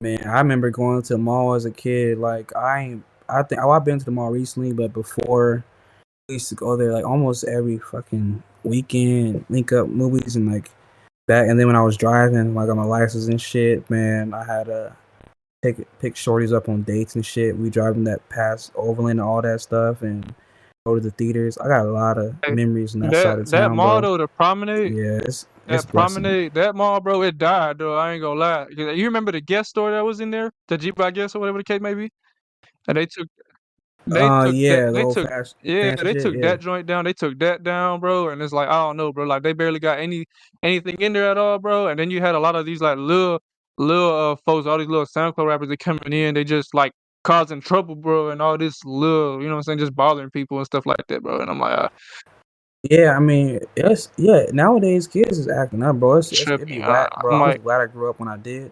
It was fun. Yeah, it was like fun, bro. Because like I remember chilling at the food, of course, nigga, but like chilling at the food court and shit. now You it's know what I'm such a saying? negative Like had vibe. a little bit of Now it's change such a me. negative vibe now, bro. I'm like, bro, next time I come into a mall, bro, I'm not even gonna wear no drip for real, bro. You feel me? I'm just gonna come in broke, pretend to be broke to be rich. You know what I'm saying? I ain't trying to have it, but Hell yeah, the mall was like a yeah, the mall was like a club for young niggas, bro. That was the jam back then, bro. You come there, make sure you do freshest sneakers on, make sure you got the new J's on, or you got the fresh Chucks in my case. Make sure you looking fresh, because you never know, you might see a little shorty. Then you got the little shorties that be coming, they be wearing whatever they wearing, trying to be the cutest out of all their friends at the mall, just coasting around, just yeah, with the walking. buzz cut, You know what I mean? I feel with like, the buzz cut here, man. That's the trap. That's the OG trap era, man. Where they came yeah, man, that was a good. I miss those days, man. But now it's kind of different. People are so. hostile. I mean, hell, it's hard to get kids out the house anyways, dog. But like when they do, they be acting up. You know what I'm saying? Like I like to experience the nature and Nah, shit. they need to see what they need to do, bro. Parents need to discipline their kids again, bro. I don't care what they say, bro. You know what I'm saying? They need to bring the discipline back. I'm glad my mama disciplined me the way she did. You feel me? And I'm sure a lot of people can agree with me that they're glad how their parents discipline them. You know what I'm saying? And there of course there's limits and boundaries, bro. But you know what I'm saying? You can't have too much of one or the other, bro. You know what I'm saying? Like, so I believe they should just bring. We need to bring it back, bro. That's what I'm saying, bro. Yeah, man, cause it starts at home. Starts at It home, starts bro. at home. It starts. Yeah, that's where it starts, man. Like no matter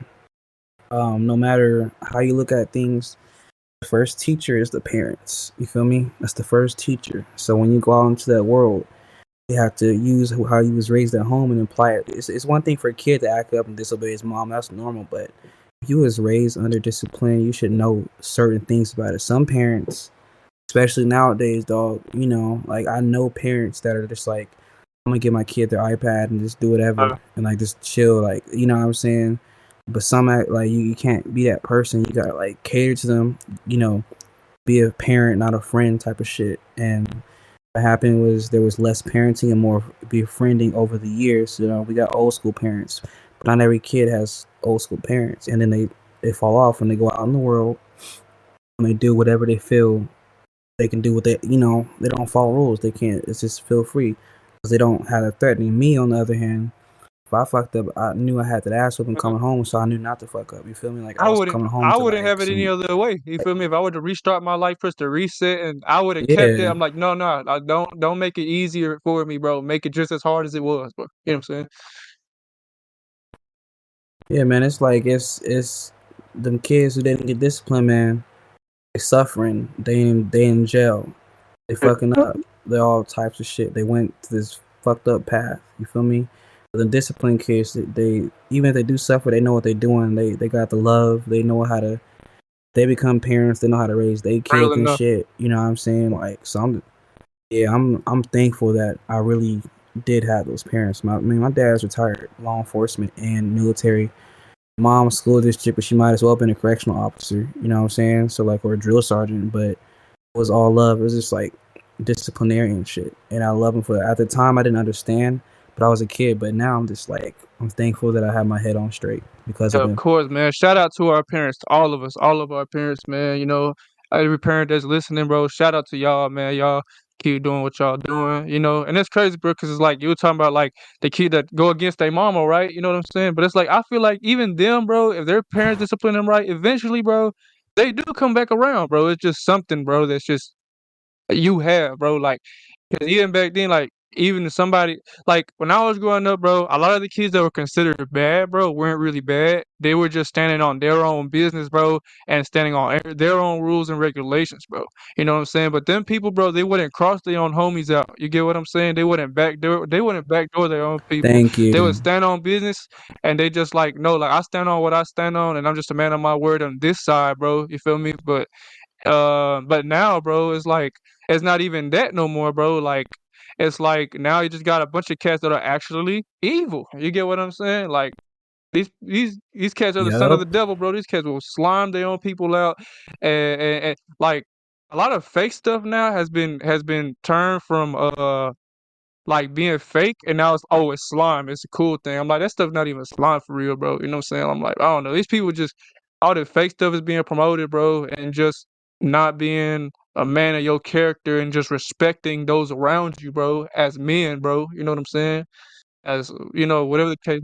Yeah, man. And everybody trying to do drugs and shit. Drugs Like, are lanes, man. you As stupid, my bro bro. said, Like, drugs are the lanes. yeah, yeah, man. It's nothing cool about that. Like people think, oh, cause Lil this did that and he did it, and they think it will spark creativity or make them cool, bro. These things are actually killing you, dude. All that You know stuff what I'm opens saying? Like these things that stuff are. opens doors, bro, to the spiritual realm, bro.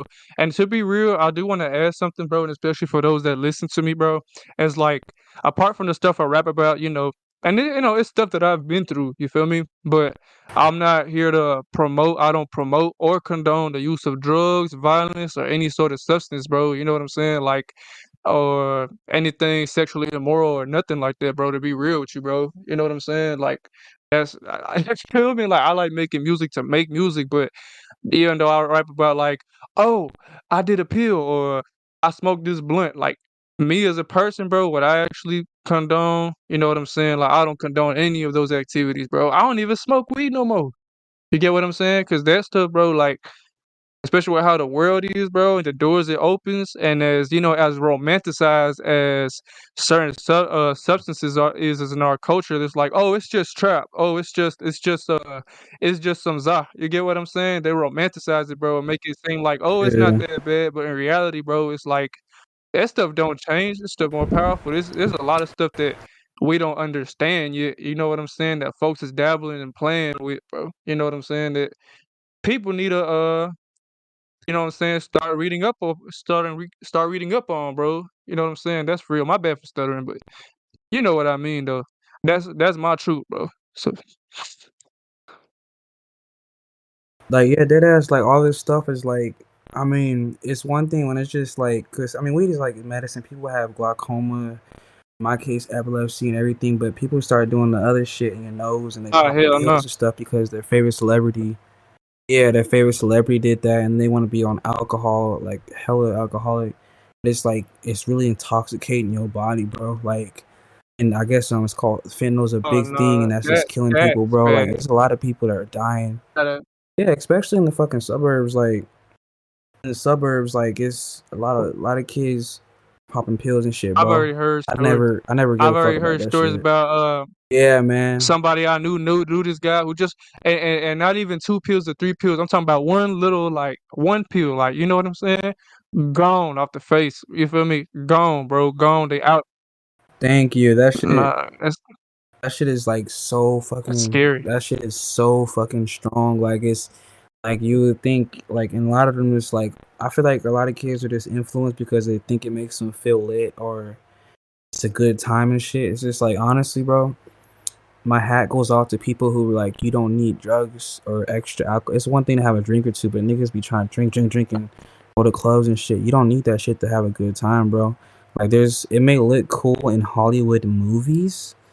You maybe thought because Scarface did it, it That was stuff pretty is dope or whatever the entertainment, bro. case This stuff is was, but like, entertainment. It's fantasy. yeah, yeah, there's like, yeah, man, there's like prolonging. I still be thinking about them pictures, like back in grade school, they would show you like the an ad for a drug free campaign. You see like the before and afters and shit. Man, them niggas do like zombies and shit, bro. I was like, y'all would not want that, but then they get hooked on this shit, Hey, bro. Just want to have a good time, and then like, yeah, I'm just like, nah, bro, it's not really worth it. Like I'll tell you one thing. Being in the music industry, bro, you run across a plethora of people, bro. It's a multitude of different people from different discourse communities, different ways of life, everything. I had studio sessions and shit. I didn't know people were popping pills, but I found out they was one of them where they sold pills. Or, I knew a dude who was a friend of an artist who he was paying me to record him, and this nigga sold meth. His oh hell homeboy no. sold meth. Had come to the studio session. Yeah, come to the studio session and to pick him up, whatever. And apparently he was a fucking meth dealer or some shit. The artist wasn't, but his homeboy was. So I wouldn't be surprised if the artist You did know, you that know, shit, or at least sold with you know him. that's witchcraft, right? You know, meth is witchcraft, bro. All them drugs is witchcraft. I don't. Yeah, that's what I'm saying. It's messed up. Nah, but for real, it's like it's not really worth. It's nothing special because you gotta look at it like this, bro. Would you rather want something for the now or something forever? If you just want some fun right now and you just want like you wasting money, you're wasting time, and you have these prolonging effects on your body.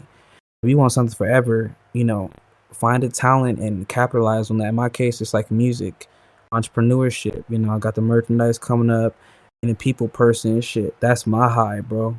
Like the only addiction I have that's probably unhealthy is just food, but otherwise, like I love red meat. I'm the Pozole king. I love, what I'm saying, nigga. I'll be eating at weird hours and Bruh, shit. Not the healthiest, but it's food. It's not, it's normal, nigga. Like I be sneaking shit in my room, bro. Fucking Sour Patch heck Kids and yeah, man. shit. You know, yeah, Tostitos, salsa verde, you name it, bro. But I'm not addicted to like no substance, legal substances and Oh no, shit. that's You know the what I lane. mean? Everything I do in my life, yeah, that's like you gotta. I feel like shout outs to John Kramer from Saul. He said addiction is a part of human nature. It's true, but some people have addicted personalities. Some people they just want thrills. They're looking for thrills, right? So they go to the next drug or find something that hits hard, and then one day they don't wake up. You feel me? Yeah. Sometimes they struggle with addiction. I'm not gonna talk shit down on them. I understand that, but at the same time, it started someplace, and rest in peace to people who passed away because of overdoses or whatever, where they relapse. But honestly, bro, if someone was on some drugs and they check themselves into rehab, I respect them more, even if they do relapse after it. As long as they sit there and say, hey, I want to be straight with myself, I want to be straight with God, I'm going to go to rehab, that's cool. Because sometimes, like, I'm not saying you accidentally get addicted, but sometimes you're in situations where you do it off emotion or whatever, and before you know you're addicted and you can't fight that shit. But once you try to fix it with rehab, I fuck with those dudes, right? Just people that keep doing it and just don't give a fuck about their life and don't take it seriously. I can't fuck with them. And you know, I've ran into people like that in the past, but that's just life has its way of lifing, bro. It's just find the right addictions, man. Life is about making substitutions. You feel me? Like substitute, staying up all night and partying with maybe reading, maybe staying in at home, maybe going to bed at a good time, or maybe working on your craft or whatever. Substitute fake ass niggas or real ass homies. You feel Hmm. me? It's better to have two real homies than 200 fake niggas, Oh man.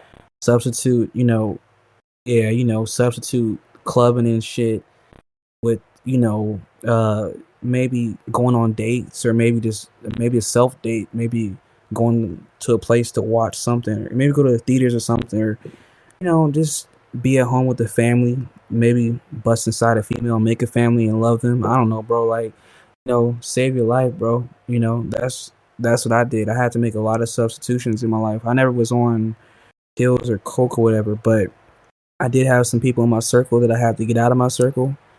I had to make those substitutions and stuff. I do some more working out now. I be at the gym. I also do more physical. I substitute a lot of unhealthy eating habits with a little bit more physical routine. I'm reading a lot more. I'll definitely say that. I'm not really wasting time, bro. Cause I know I'm just 29 and shit, but I know life is too short. I've lost a lot of friends early Oh ages yeah. for you know the wrong reasons. Some passed away. Olivia passed away from cancer. She was young. Rest in peace, Songbird. HGX passed away because he was trying to quit, alcohol, which is good for him. He was a good person, but in the end, he was unresponsive and stuff. But he wasn't, but he got his life together before he passed. So shout outs to him. Rest in peace, HGX. A lot of people and shit like that. So truly, when it comes down to it, man, I pray for everybody to eat. Yeah. Some people, I don't want them to eat at my table, for reals though. I want everybody to be in good health and good spirits and have a good mind and good body at the end of the day. I never look at a person, a druggie, and look down on them or shit like that. It's just like, if you a druggie trying to get better, I'm gonna fuck with you. Like, I understand, I'll sympathize. But if you a druggie and you just want to turn up and keep doing drugs and keep digging that hole, I'm cutting you, dog. You gotta make like a tree and leave. You know what I'm saying? You gotta want to do better, and that's when that dedication and discipline kicks in. That's why I'm so fucking tunnel vision on music and life itself. I got to be like the best version of myself and just fucking top that as well. You know. Yeah. So yeah, that's what I think about that. It's crazy, bro, because it's like, so one thing I'm gonna say, bro, the devil is real. You get what I'm saying? And what I mean by that is like it comes in through stuff like that. You know what I'm saying? Especially through the drugs, bro. And I've had people that went off the drugs too. Like some of the lamest and goofiest people I've ever met in my life that posed as cool people were, you feel me? They went into the drug section, bro. You know what I'm saying? It started. You know what I'm saying? I don't know, bro. You know how it be, bro. But you know what I'm saying? But yeah, I had this one kid I knew, bro. He drunk so much alcohol. You feel me? I had him on my arms, bro. His eyes was rolling back, bro. His eyes rolled back. I had to get on water, bro, just to wake up. You feel me? He could have died right there. You know what I'm saying? I was ready. I was like, dang, bro, like my bro just died. You know what I'm saying? Like, so I know how it is, bro. Yeah, man. Yeah, man. It's a tough pill to swallow, but and with the homie HGX, I never knew that he had that issue. I just got a phone call because after a while he kind of just didn't hit me up, so I didn't know that he was going through battling these demons. But because he looked healthy, he looked in good spirits, But I just thought he was just busy getting his bag because he worked at like an airport, he worked at like a lot of places and shit. But I know he was suffering, and I'm sure he didn't want to like communicate that to his loved ones or his friends and shit, which I can respect. He was trying to fight it himself, but he succumbed to it. But he's still in good spirits. He's the one that actually told me to chase my shit, like do a podcast where you should do some more content and everything. He was big on TikTok. He taught me a lot of the format and shit, his layout and shit. He gave me a lot of gems. Loved my children and everything. He's always supportive of everything. He's been to all the shows. He was part of the show. He was the MC too. But he went into like TikTok and he has a YouTube channel, HGX TV. Shouts to that. And He moved to Los Angeles and then came back like with all the content and shit. He had like tunnel vision, man. He really was focused on that, bro. And I'm trying to like get that spirit from him. But thankfully I got to know him for all the years I did. And he taught me a lot, bro, and like that spirit. So now I'm just more driven, man. I feel like we're losing people, but that's God talking to me. Say, well, Chris, you lost this person, you lost that person, dog. It's time for you to make something of yourself. Make them proud. I got guardian angels, man. I have guardian angels, Oh my yeah, I guy. got They're spirit looking guys. down I on me, got bro. spirit guys that like, bro. It's crazy because you speak on this spiritual journey, bro. And you know, in life, we all got our own demons, bro. You know what I'm saying? And but one thing that I do know is like, say in life, bro, you'll have, you know what spirit guides are?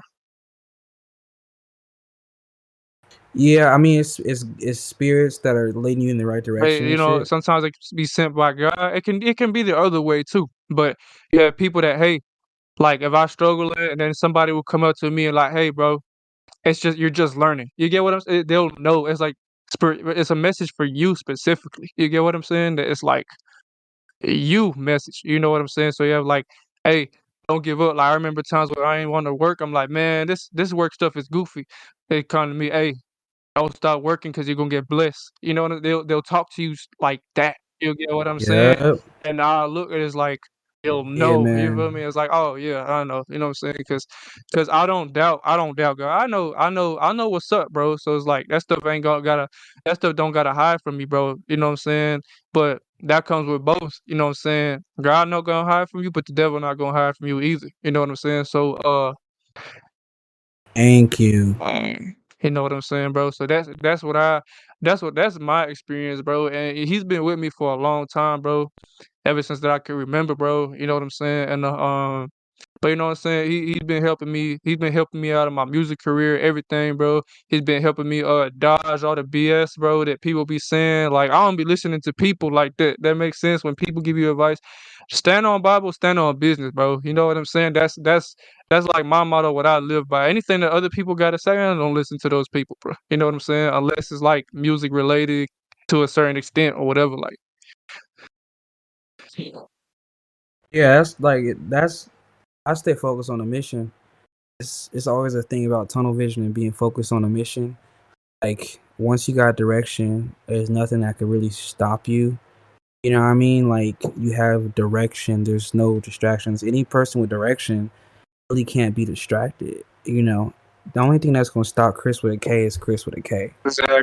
I don't let people's opinions, you know what I'm saying? I don't let people's opinions, I don't let people's words, I don't let that shit. I don't care if they insult me or say, you know what, that's impossible. Bro, everyone is delusional until you get that shit done, then you're a genius.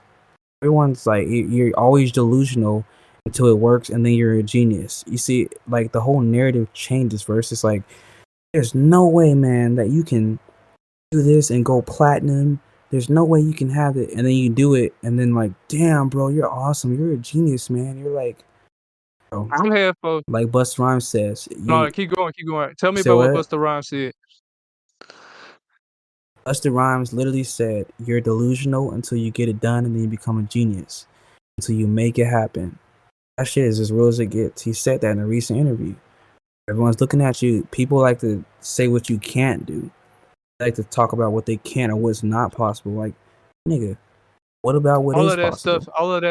Like, what about the All of that manif- stuff stems from their own ego, man. You know what I'm saying? Like I've had people that tell me Hell laugh yeah. at me when I told them to make music. I had even people come by me like, bro, I was that kid in school, cause mind you, bro, like by the time I was in a certain part of high school, I didn't have access to Wi-Fi like that on my computer at home. I didn't have a computer at home. You get what I'm saying? And I couldn't really make. I didn't Yeah. even have a phone for a minute, bro. Like I literally had an iPhone 4 for a minute in high school, and I couldn't even bring it home. You know what I'm saying? And it's like I've had it a point Uh-huh. where it's like I would literally want to go to school simply so I can get on the Chromebooks, bro, listen to music and even try to make music right there, bro. I had people come by me like, "Oh, that's sad," and this and that, bro. And but you know what, bro? Like I had people say that like they ain't believe in my music or whatever, and now they congratulated me later. You get what I'm saying? So I don't know, bro. It's been a process, bro. Be careful who you call ugly in middle school type. You know what I'm saying? You know how I go. So you know what I'm saying? Like the last will be first, and the Oh hell first will be yeah. last, bro. So you know what I'm saying, bro. You reap what you sow, and those who sow sparingly reap sparingly, bro. So with that being said, bro, we all get the same 24 hours in the day. Hopefully all of us, or if not most of us, got two hands and two legs. You know what I'm saying, and one brain. So why can't I do what I want to do? And but you can. You get what I'm saying? I believe we can all do whatever we can do that we Thank put our you. mind to. So Yeah, man, just literally because once you focus on something, bro, and you can't lose focus if you really focused on it, bro. Like you can't, bro. Like yeah, things happen in life, bro. That's what life is about. It's a marathon. It's not a race. You feel me? Like, but like, dog, if you focus on that shit, dog, eventually, bro, you're going to get results, man. Man, about let's just say 3 or 4 years ago, you feel me? I wouldn't have people buying beats off of me, paying me for custom production, or what I mean, like I wouldn't have that. It's, people want free shit, or maybe I was in the wrong place, but I wouldn't have the like and the quality that I have now and the skill that I have now. The people are like, yo, I'm fiending for that shit. I even raised my prices up, man. I'm $50 for like a standard lease, 50/50 royalties, and $400 for exclusive lease where they keep the royalties and shit. And that's just me being generous with the royalties of the exclusive lease. I had to because my value I got better. I would have imagined that way back when I was in Arizona, and I was like, you know, like trying to like, what I mean, I was going through a lot of shit. I had the wrong hyena with me, bro. Like a lot of shit was going on, but I tried to stay focused. But I never would imagine like how prominent I would become and shit. The growth is like hard as I focused on it, bro. Like no matter what happened in life, all the 3 times I was homeless, when I was like suffering and shit, like equipment was destroyed and you know, incarcerated 3 times in the same sorry, fucking yeah. year, I still stayed with the music. I stayed close to that very thing. I was like, bro, my mind and my dedication and discipline, my ambition, they can't take that from me, dog. Yeah, I was in jail spitting ciphers, bro. I was writing music in jail on a fucking half sheet of paper with a little half-ass pencil that the officer gave me, reading books and shit. You know what I mean? Like I still stayed Cold close as with it hell. because I Cold knew as hell that. in that jail, bro. Hey, folks Yeah, don't know about eating a cold cut. Folks don't know really, about that cold cut burger, man. I tell you that, man. bruh. The only thing good in jail was the But cookies. yeah, man. They had little cookies. They had the little Mexican girl and a little cute Mexican girl. I forgot the name of the cookie. It was sweet as hell. Otherwise, everything else, like, nigga, what the I'm gonna fuck be is real. this? You know what I'm saying? I'm gonna Like, be real. yeah, I had better food I in gotta elementary thank school. God, cause it's like, how do I say this, bro? Like, I only went one time. I'm gonna be real with you, when I was like way back when. You get what I'm saying? But there was so many other times that they caught Mm-hmm. me, and I could have went in. You get what I'm saying? I literally had sometimes like they debated me like, "Hey, should we take him to the station?" You get what I'm saying? I had some folks come up, bro. Like, so I was with me and this one cat, right? We had not just a bunch of weed in the car, but we had shrooms, like a bag of shrooms in the car. Like, I'm being real with you, bro. Police pull up, bro. Yeah. My bro start acting like, oh, he got his hands up, like, oh, like, you know what I'm saying? And I'm like, bro, calm down, bro. Like, let me handle the situation. Like, you know what I'm saying? But everything, you know what I'm saying, it's all God, bro. You know what I'm saying? It's all God, bro. Like he the reason why that I ain't stay, like I ain't keep going back, you know what I'm saying? When it's like in a normal situation I would have went back like 5 times. So it's like I gotta thank him, bro. I think he was the one that was protecting my destiny, bro. So make sure that I don't got no opportunities blocked from me. You get what I'm saying? So I gotta thank him, bro. And I think we both have come from such a long way, bro. We both have a story that, you know what I'm saying, that people won't people won't believe us unless they've been there. You get what I'm saying? Or maybe our people back home would believe, but you know what I'm saying, like but we've came so far, bro, and on this development journey, bro, and you know what I'm saying, bro? Like now we doing better, bro. You know what I'm saying? Even if like the evil forces in the world they try to bring us back, we not going to, because we redeemed, and we pursuing what's good, bro. And you know what I'm saying? Like we're gonna keep going, bro. We're gonna make it to our destination. Nah, for real. Yes, man. And and things happen for a reason, dog. I started having kids when I was 19. My oldest son, Jaden, shout out to Jaden, I love you, boy. Really fucking awesome individual. Now, I wish I was as cool as he was. I wish I was as cool as he is at that age when I was his age. And oldest son, middle daughter, Samantha, youngest daughter, Savannah. That's 3 reasons for me to keep pushing in life. It's 3 reasons for me to not give up. It's 3 reasons for me to want more, to better myself. They're inspired by me. Each of those kids are like a piece of me, and not just physically, bro, but just kind of in general. And that spirit, and I gotta like do right for them, man. So when I think about the shit that I didn't like, bro, the past, the fuck ups, bro, to be honest, man, learning from those was the best thing I could ever do. Don't let Right? Yeah, yeah, I'm actually thankful that I went to jail. yeah, man. Not in the way that like, oh, it's pretty cool, man. Nah, I'm thankful because I learned from it, and I knew that I don't want to go there again. I know there's better shit out in the world. There's so much I can do, and man, everything happens for a reason. So I take everything as a lesson. I never live in the past, but I learn from the past. I don't even really think about it, man. I don't even think about the fact that I'm a felon and I can't travel outside the fucking U.S. unless I gotta wait 7 years for the felony to get off the fucking off my record. There's certain things I can't do, a lot of good jobs that I can't work, bro. I never think like that, bro. I only think like that when it comes down to it. Like, oh shit, I will say that question application. Have you been convicted of a felony within the last? And you're like, damn, Uh, here we go again. You know what I mean? Because they run your social security number, and then your ass is a wrap. I never think about that shit, bro, until it happens, man. I just think of like, well, I did this. Let's make something. Let's do what I can do and make something. Let's never go back to that place in life where I was. That's why I made those, changes in life. That's why I'm fat as shit, bro. I got bigger because I got free and happy. I started just treating myself and making the best of myself. I know right from wrong, but I still made decisions in the past. yeah, Also, I'm conscious of everything that I do. I'm conscious. Everything I do is with a purpose.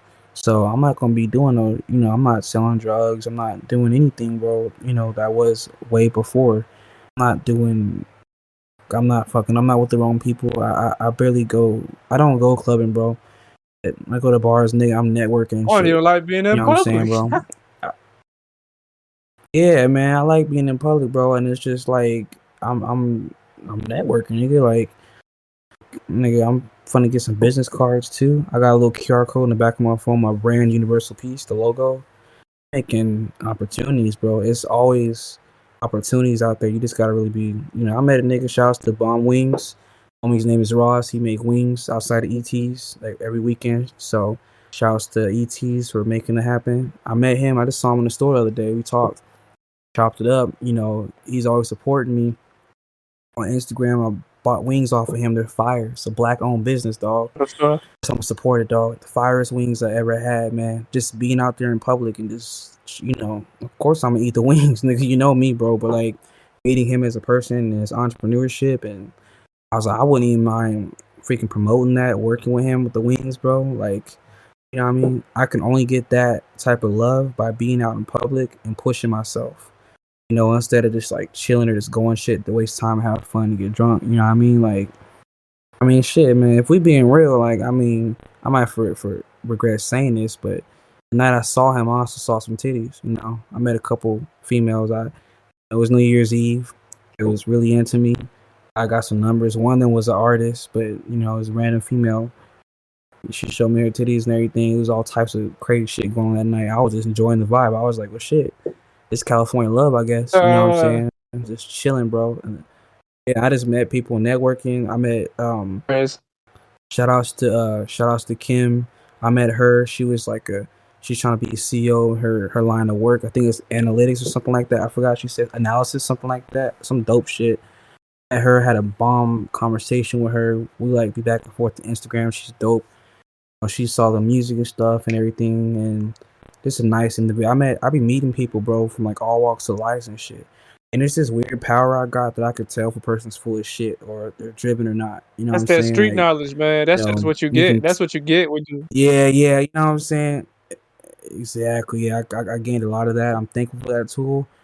So I just be thinking. Then, like I said, even example, bro, like Guitar Center when I met you, bro. Had I not went to Guitar Center, I would have never met you. We wouldn't have this conversation. I went there to get some chords, but I was gonna order those same chords in my house instead of going out there. The homie Peyton, shout out to Peyton, was like, "Nah, you got Guitar Center in Marietta, dog. Just go there." No, it's a 20-minute drive for me. It's like fuck it. I like getting away from the house, like nature. I ain't gonna lie. Before I went to Guitar Center, I went and ate at some It, Jersey Mike's. That shit was it, good. it's Shout outs to the it homie. says and the What's Bible up? say I know I talk about that, but it's like it say if, when you set your mind on spiritual things, bro, set your mind on spiritual things. So the fact that like instead of you being in the house, like I want to be in nature. I want to be in like you know what I'm saying. I want to enjoy life a little bit. Then you start like you know what I'm saying. You start attracting good things, bro. Good things in life. And oh yeah, in terms, bro. It's funny you're talking about the hot wings, bro. Nah, you ain't fat, gang. Trust me, bro. Like, I've seen you, gang. You ain't fat, bro. Feel me? Nah, you But it's because I was catfishing you. I was wearing all them layers. Nah, gang, you ain't fat, bro. You ain't fat, man. But yeah, bro, and it's crazy because like you were telling me about your past, bro, and like how one of the quotes somebody said was one about don't let your past torment you, bro. And to be real, that's something that I gotta also adopt, bro. And I'm still learning how to kind of master that, bro. I'm one of those cats, bro, where it's like I feel like if somebody say something to me, bro. It's like you would think that you over it type, but in reality, bro, like you're still in your room low key fighting about it every now and then type, you feel me? For like months and months. It's crazy, bro. You know what I'm talking about? I don't know if you know, like, but I've been kinda like Y- yeah, because what was I gonna say, man. I'll tell you like this, dog. When I'm alone late at night, I still got PTSD from the situation I was in Arizona with the crazy ex and shit. And she's still on her ex crazy shit. But sometimes the thoughts they do get to me. But nowadays they've been getting to me less. But it only happens when I'm alone at night, right? Like if I'm about to go to bed, I cry myself to sleep because I miss my daughters and shit. Sometimes I'll be crying. It was a whole week I cried and shit. But it's just like I let it get there. That's the only time it don't throw me off during the day. It don't throw me off when I'm at work. It did once I was crying at work with my coworker. Shouts to McDonald's for being there for me. It was there for me. Shouts to Ashley, the former manager there, had to talk with me, made me feel a lot better. I don't let it really torment me as much, and I made a promise to myself that I'm gonna look at things differently. So every my ex act up and she want to put some shit online about me, like I'm not gonna. I mean, fuck her. You know what I'm saying? Like she has her own bullshit going on. I'm over here making moves like Jello in the bowl. So I said a lot about the shit we go through in life is based on our perception. We're looking at things a certain way. We're looking at things that let us hurt us and shit instead of like, well, you know what? Fuck them. I'm gonna do better. And that's what I've been thinking about. I said I'm gonna just take shit no matter what it is, bro. Whatever she do, she got screenshots of private shit, you know what I'm saying, that she putting on and everything trying to put me on blast. Nigga, I don't give a fuck, Facebook bro. I really don't. You know what I'm saying? Nah, on you said what? Facebook. What's just posting it? Nigga, she used my phone number, Facebook too, nigga, but she used my phone number to make a fake Snapchat and TikTok. And then she hacked in my actual Snapchat before I got the two-factor authentic. She hacked into that shit somehow.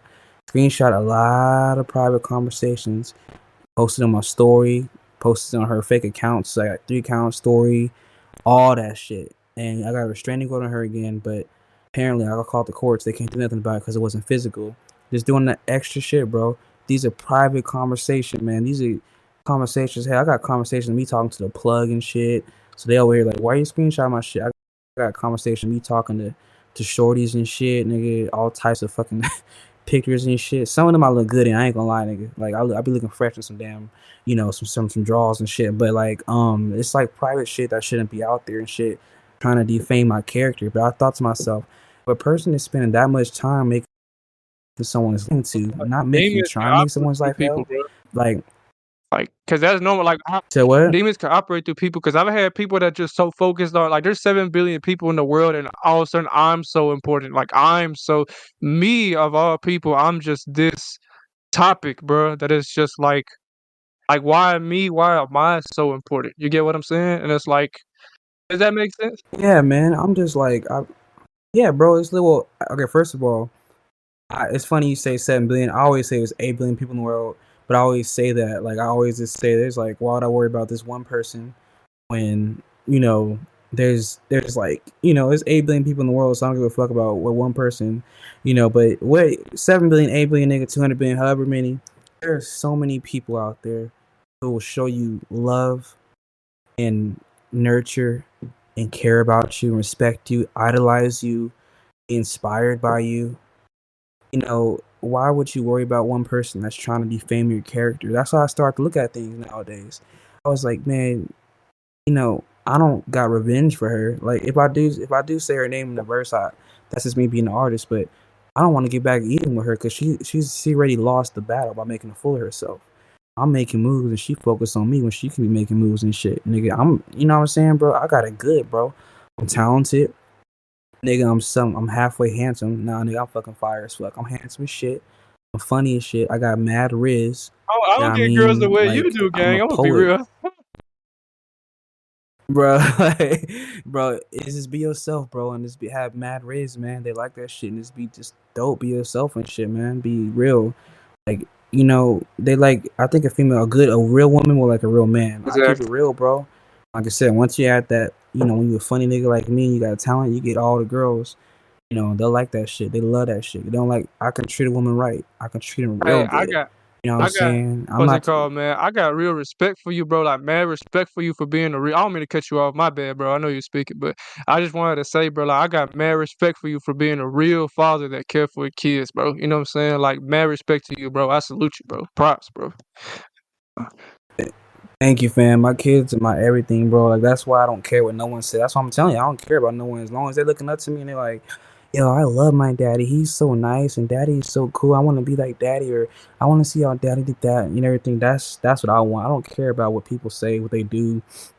The ex, it's funny because the ex is the mother of the daughter, so you would think she would be fucking give a nigga respect and shit, but that's not the case. But I'm not tripping. That's neither here or there because she's an ex for a reason. Shorty's in the past life. I don't know if I ever get married, and if I do, I don't know who I'll marry. But I know that my kids are always gonna have their dad to look up to, dog. They're always gonna be inspired, man. They're always gonna love them. Like I go out of my way for my kids. People don't fucking understand when I say I go out of my way for my kids. I gotta work hard. I don't care, man. If it's child support, whatever it is, I still make shit happen, bro. I got my son the fucking the damn hoverboards that should be lighting up and shit. Yeah, yeah. Christmas and everything. And I got it off a coworker. He sold it to me. I bought that shit last minute. Me barely getting money and shit. Still spent that just to make his Christmas and traveled all the way to his crib. That thing is worth $250, dog. I spent 60 on it. Had the hookup and shit. But that's a 60 that I could have spent on food, obviously, or anything else. I did that. The littlest things. I bought my daughters a lot of these gifts. My oldest daughter, this little music thing from Encanto, a little microphone because she loves music like me. Out of the hookup, the youngest daughter, she's just like, she's not even two yet, But so I got her some these coloring things and stickers and shit. And I'm gonna do a big old care package and mail it to them, dog. And that itself to mail all that shit costs money. But I go out of my way to do that shit. You know what I mean? Like I do all of that, bro. Like I'll pay bills and shit, but I'll still make sure my kids are lit. So I really do. I care about my kids. They're my everything. That's why I don't give a fuck. Once I lose them, I'm like, damn, then I'm really fucked.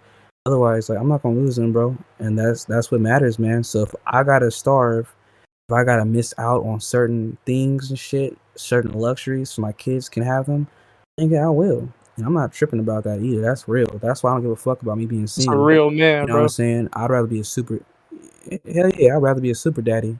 I'm fine with that shit. Plus, nigga, like, let's keep it real, man. These super daddies, they get the super mamas too. Nigga, I love a MILF. You feel me? So, like, I got a thing for moms on hood. Like, that's for reals, though. But any woman sees a man handling his business, taking care of his kids, nigga, shit. They fuck with you. Shit, you ain't got to tell me that I'm husband material. I know I'm husband material. You know what I'm saying? But at the same time, I ain't gonna waste my time on the wrong shorty. Find you the right shorty. She's wife material. Get to know her, then boom. For all I know, she could be in my life, and I may not even know it. Because there it is. Like I said, I'm single and shit. I don't care about waste. I don't care about fucking dating, all that stuff. It's I've wasted my time before. You know what I'm saying? I don't want to do that again. So I'm just like, when you're a single parent, you ain't trying to waste time, bro. You feel me? You trying to like do things in life, and if anyone's in the way of that, then fuck it. So safe to say that for the ladies out there listening, I love y'all. I'm on the market, by the way. If y'all can cook pozole, y'all can cook good fried chicken. Fuck with me, but just know that I'm for real about my shit, and I ain't trying to waste time. I ain't no fuck boy. I ain't no SoundCloud rapper. Yeah, man. I ain't no trapper. Ain't no 2016 I got my activities going on here, man. That's for sure. hell no. I'm a reformed nigga. I'm lit, bro. I gotta learn. I'm a grown ass man. I'm an education. I'm a funny motherfucker. And I'm really articulate and shit. And I got mad wordplay. And nigga, I can cook too. I can cook real good, nigga. Like I can cook. So I just keep it at that. At the end of the day, man, my kids aren't satisfied, bro. Then I ain't satisfied. But they satisfied. They happy. They love their daddy, man. They really do. Every time I talk to them, time with them, man, they show mad love. That shit feels so good, bro. So I'll be like, fuck it. That's the thing that makes my days, bro.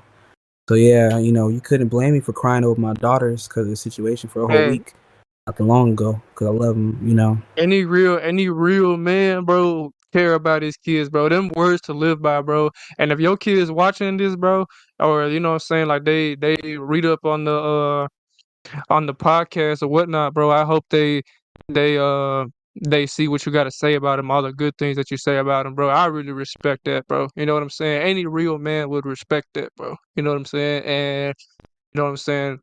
You just keep being awesome like that, man. You know what I'm saying? Salute, man. Thanks, man. Yeah, good. Thanks, man. Good respect, mad respect on that. Like what's the name? Birdman said, respect on your name. Mad respect on your name for that, bro. Any father, man, y'all priority should be y'all kids, dog. That's why I don't be fucking with deadbeat fathers. If I feel deadbeat energy, nigga, dropping like a bad habit, you know what I mean? I feel like fatherhood is the best hood to rep. Fatherhood is the Put best that on hood, the bro. shirt, man. It's the best hood to rep, Put that on man. the shirt. That's that boy. I'm saying, dog. I'm saying, bro. Ting. Idea. You got any dad shirts? You got any Ting. dad shirts? My dad got one that's like a bowling alley shirt, like my something in the gutter or something. You know, you got them like Old Navy dad shirts, bro. Bruh, I got some dad clothes, but I don't got no like dad logos or anything. But I be doing some dad shit. I got some Old Navy. That's some dad shit. I got a nice Old Navy sweatshirt. That's definitely some dad Yeah. shit. A lot of my shirts, man, are like I got some button ups. That's some dad shit. I got like a lot of music. I got like a lot of music shirts, man. I got Ice Cube shirt. Got a Prince shirt. Got an Outkast shirt. Shout out to the homie Pause One. I got a shirt. I bought his shirt off of him. I really do got some shit that be looking like, some old man dad shit. You know what I mean? Like, I can't tell you, like name brand shit that I have. I think I got a Jordan shirt. Uh, I think I got Nike up in that joint somewhere. I don't know, man. I got a lot of shit that, I kind of just keep it cool, man. I got some cool shit. I don't got no Gucci or Louis Vuitton. You know what I'm saying, dude? I just got some cool shit. Like, you know what I mean? Like, I don't care about the brands. If it look nice, I fuck with it. I fuck with it. You know, I do like style and everything like that. I got my own merchandise, Universal Peace, dropping pretty soon. So I just got some shirts done, just 3 just to start off in the model. I put some money aside to get more done. So far, so good. It looking good. I'm trying to get that shit started as well with the thing you told me about with Teesprings. Oh yeah. Springs Tea, however you pronounce it, trying to get that up. Because I'm an entrepreneur too, and I want something for my kids to kind of fall back on as well and shit, to have something. I mean, my kids, man, at a certain age, like I said, I go platinum. I'll make sure they can get royalties too. So I pass away, they got royalties. That's it. That's how you do that. That's the family business. That's fire, man. I respect that, man. And as for the Teesprings that you was mentioning, bro, you have any form of clothing line, merchandise that you're able to sell to your fan base? And where can they access your products, if any? Well, I'm just getting that. I have my brand Universal Peace. I'm just getting that started. It's funny you asked that. I was just at Stranded Ink. Sorry, not Stranded Ink.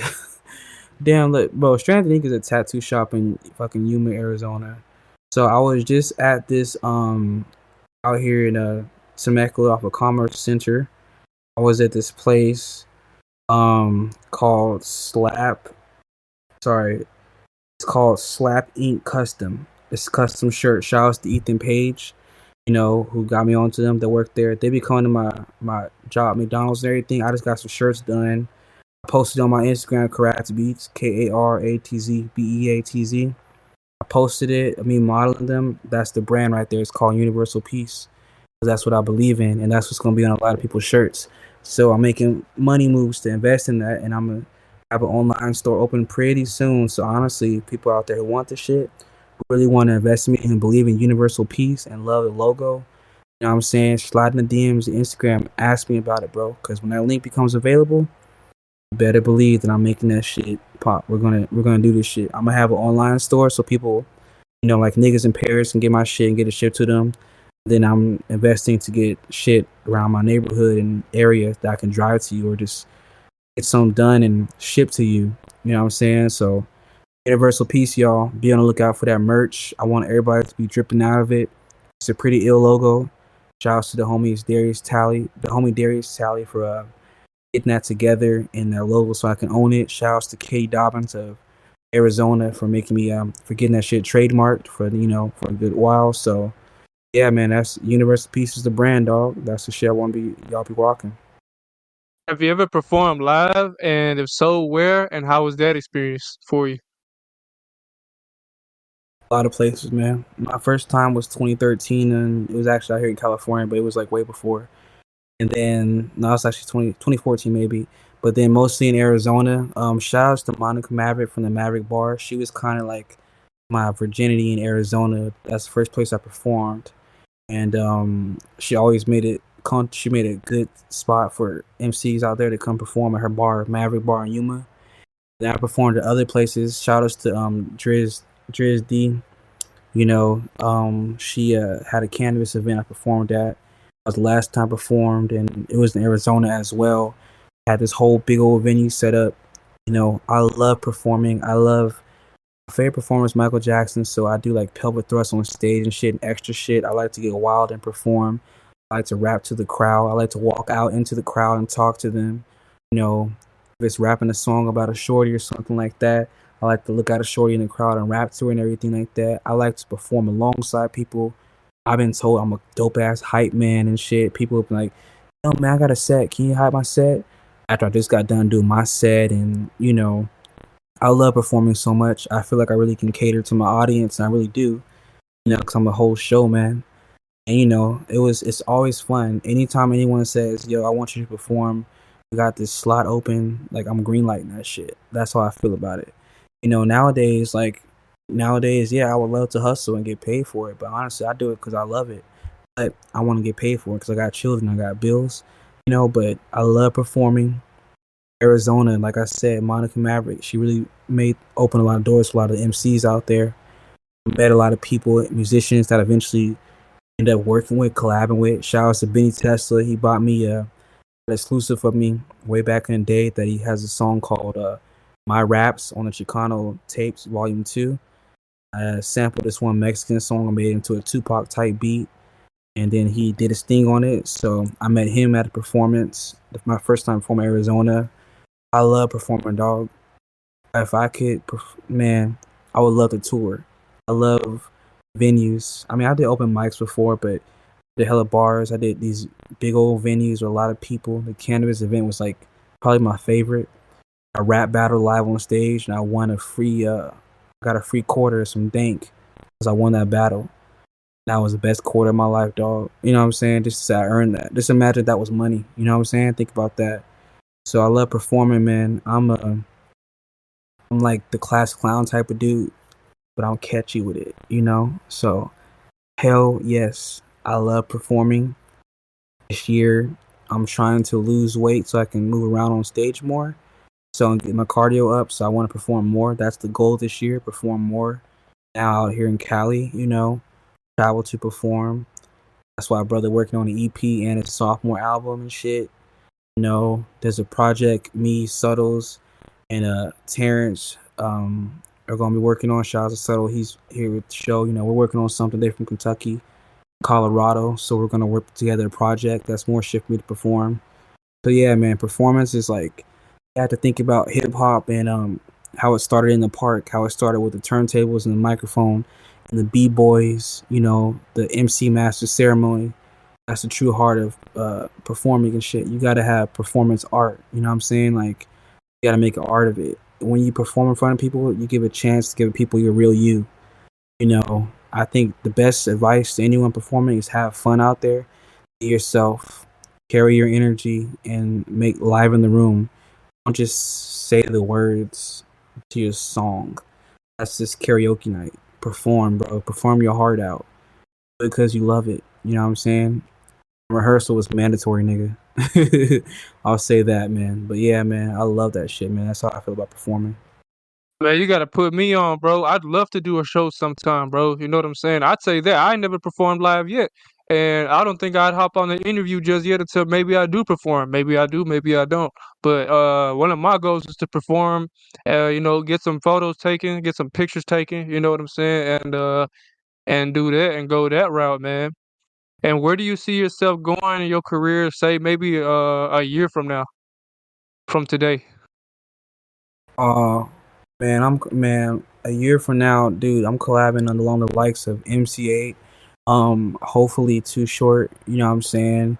I want to work with Timbaland. That's one fact for sure. I also really want to be involved with a lot of pop artists and reggaeton and a lot of dance music. I want to have a track that goes commercialized. I want to have a song on the Super Bowl commercial. I want to perform at Coachella, Rolling Loud. You know what I mean? I want to produce alongside Tyler the Creator and collab with Tyler the Creator. I want to do a project with The Alchemist, Larry June. Those are the heights there. But most of all, man, my homies, like I said, Subtles, like all of them, I see myself doing, open up a very fucking big catalog with Subtles and Terrence and Pate, Cadillac Freeze. Shout outs to D Graves out here and him. I want to collab with all those guys. That's why I see those catalogs, man. I see like a whole big plethora of catalogs with a lot of artists that I fuck with. But yeah, as far as the mainstream people, bro, it's been a dream to work with Tyler the Creator, Janae Aiko, even though girl Selena Gomez, I wouldn't mind working with. I And wouldn't mind. fuck yeah, I Justin wouldn't mind working Bieber. with Justin Bieber either, bro. You feel me? Like I ain't gonna lie. Like from the Hell reception yeah, he got, bro. like maybe like 15 years ago till now, bro. Like, bro, I would love to make a song with Justin Bieber, bro. Of course. Yeah, he's a talented motherfucker. He's wise, bro. Good man. But the thing is, I wanna really bring everyone together musically. You know what I'm saying? And that goes with working outside of your genre. So if you see me on the track with Bad Bunny, or you see me on the track, with fucking Charlie Wilson or some shit, bro, like what's popping. You know what I'm saying? Like that's the shit. And my favorite genre is funk. So if I have the blessings to work with George Clinton, dog, you know what I'm saying? Like I'm there, dog. That's where I see myself, man. Out of all the songs you've created, which one is your favorite and that means a lot to Club 28 off the bat, you know.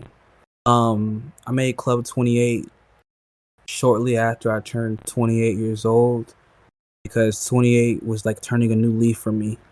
There's a lot of pain in 27 and covering and having my own place and stuff. Turning 28 is on my first album, Raw, available on all platforms. It's called Raw, and I sampled a song called Spell by Don Estes, and the first bars goes, I'm 28 now, but I'm still broke.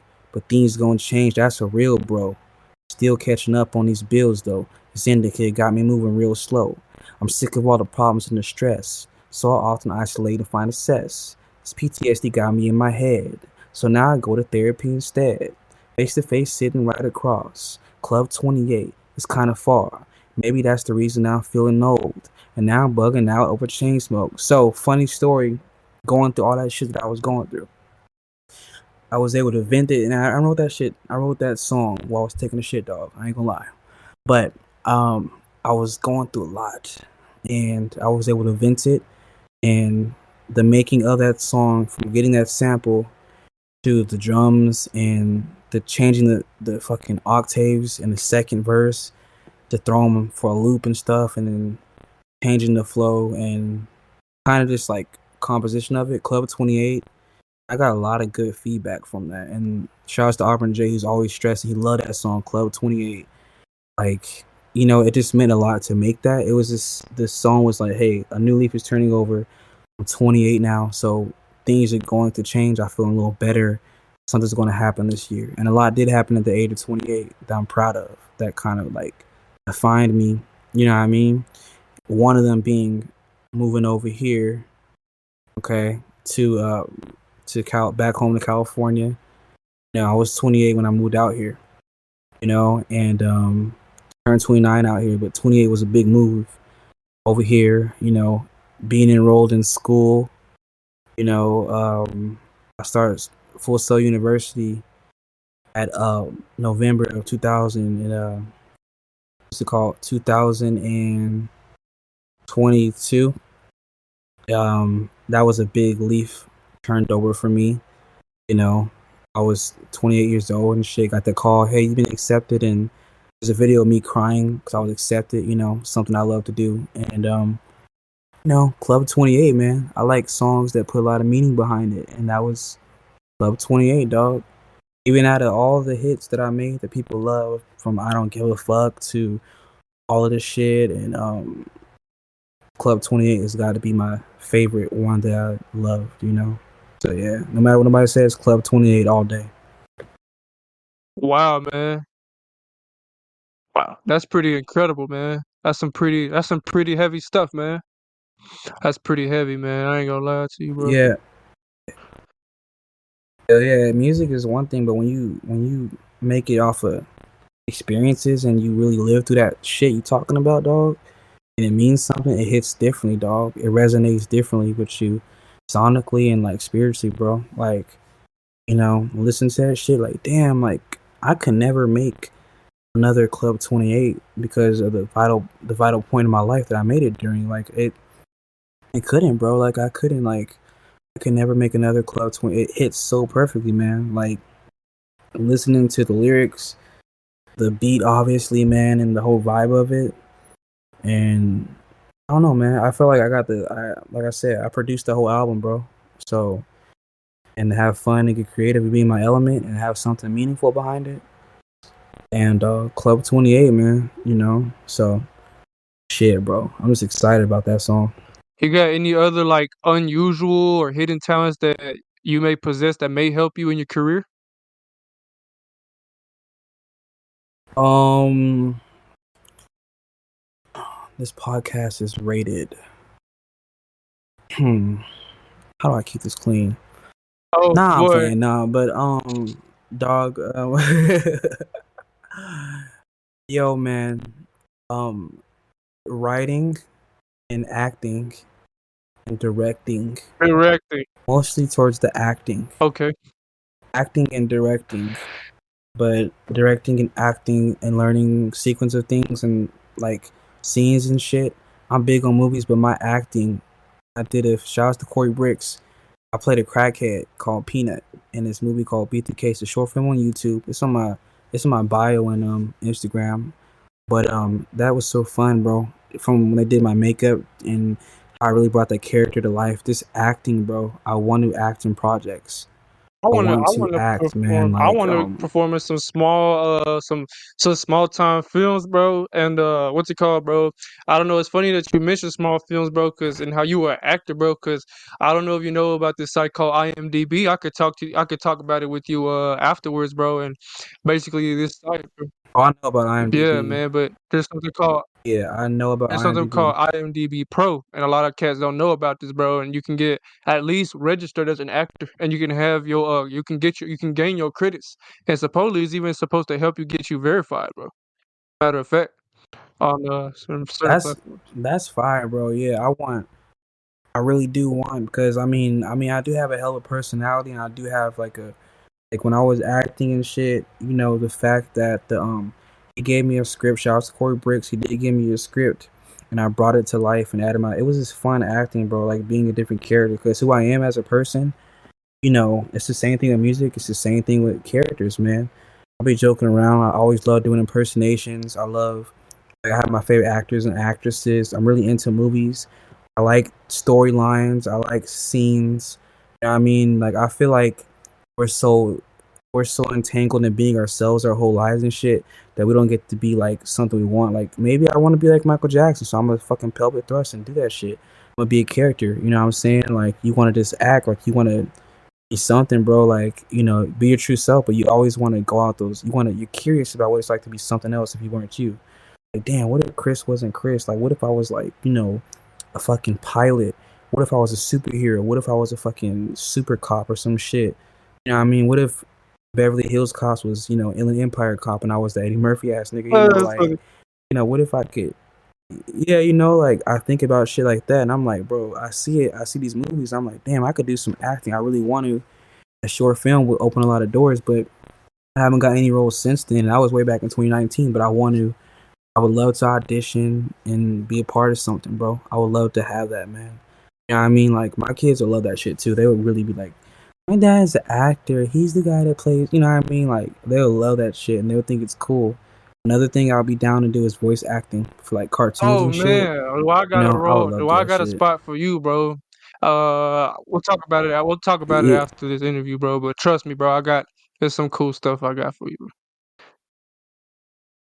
Oh, hell yeah, bet. Yeah, that's the shit that, yeah, I love acting, bro. I love the art of theater and stuff. So I'm really with that shit, bro. That's one hidden talent I would love to come to the surface and shit, So it's like, as in terms for like the animated cartoon videos, bro.